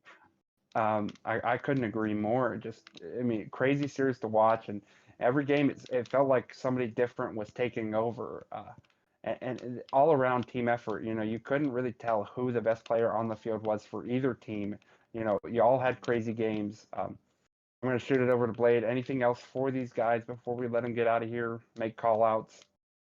I gotta ask what were your thoughts there after Game 5 going into Game 6? That you had that lead in that Game 5 and kind of really threw it away there. That could have been it on the series. So what did you guys have to do, or what were you thinking then going into Game 6, knowing that you just kind of blew it? Well, in game 5, for sure, we in our comms we had talked about it. We were like, we definitely just threw this game. So Yeah. when we're going into game 6, we just needed to put our game plan was just put the foot on the gas and don't take it off. Yeah, we also needed clearer comms. We were double committing a lot that game. We were basically giving them some of those goals. I mean, we missed an open net crossbar. I mean, Wash side flipped. I'm sorry. Yeah. But yeah, we gave that game to them, so we knew that we had it. Oh, and don't worry about the side flip. We did catch that, and we did say something about it on the broadcast. Oh, of course y'all did. Yeah, I think you did it once or twice. I had a couple field side flip mans in there, but I have nothing else for you guys. Would you guys like to say anything? Call anyone out? Say hi to anybody at home? I got one. Drax, I told you I was gonna get one for you. I'm gonna get it. Yeah, we're ready for the monkeys. That's all I gotta say. Alrighty, ready for the monkeys indeed, and that is going to end up ending our night here for the FDL. It is a very late night. Thank you to all who stayed up to watch it, and it was definitely worth the series that we got out of it. Tons of fun, explosive Rocket League. This is definitely one you're gonna have to go back and watch. You know, gonna be talked about for a while here. I want to thank Blade. I want to thank Tyler. I want to thank Wash, and I definitely want to thank Fi and Gachu. Didn't get the win here, but definitely put on an entertaining show tonight. That'll be all for us tonight, folks. Have a great night.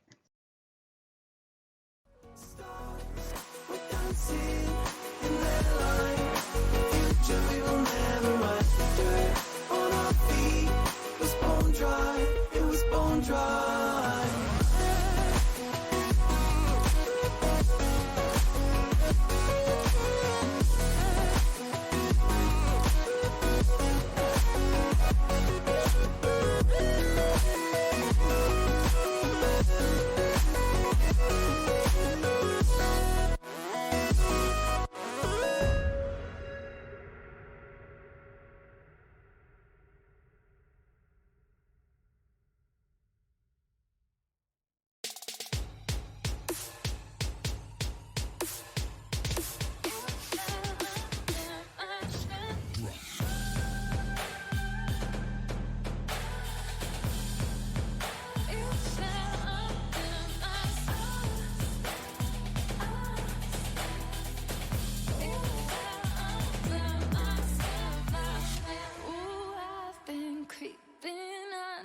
Your skin for so long. Oh, I am in your head, so tell me, is it wrong?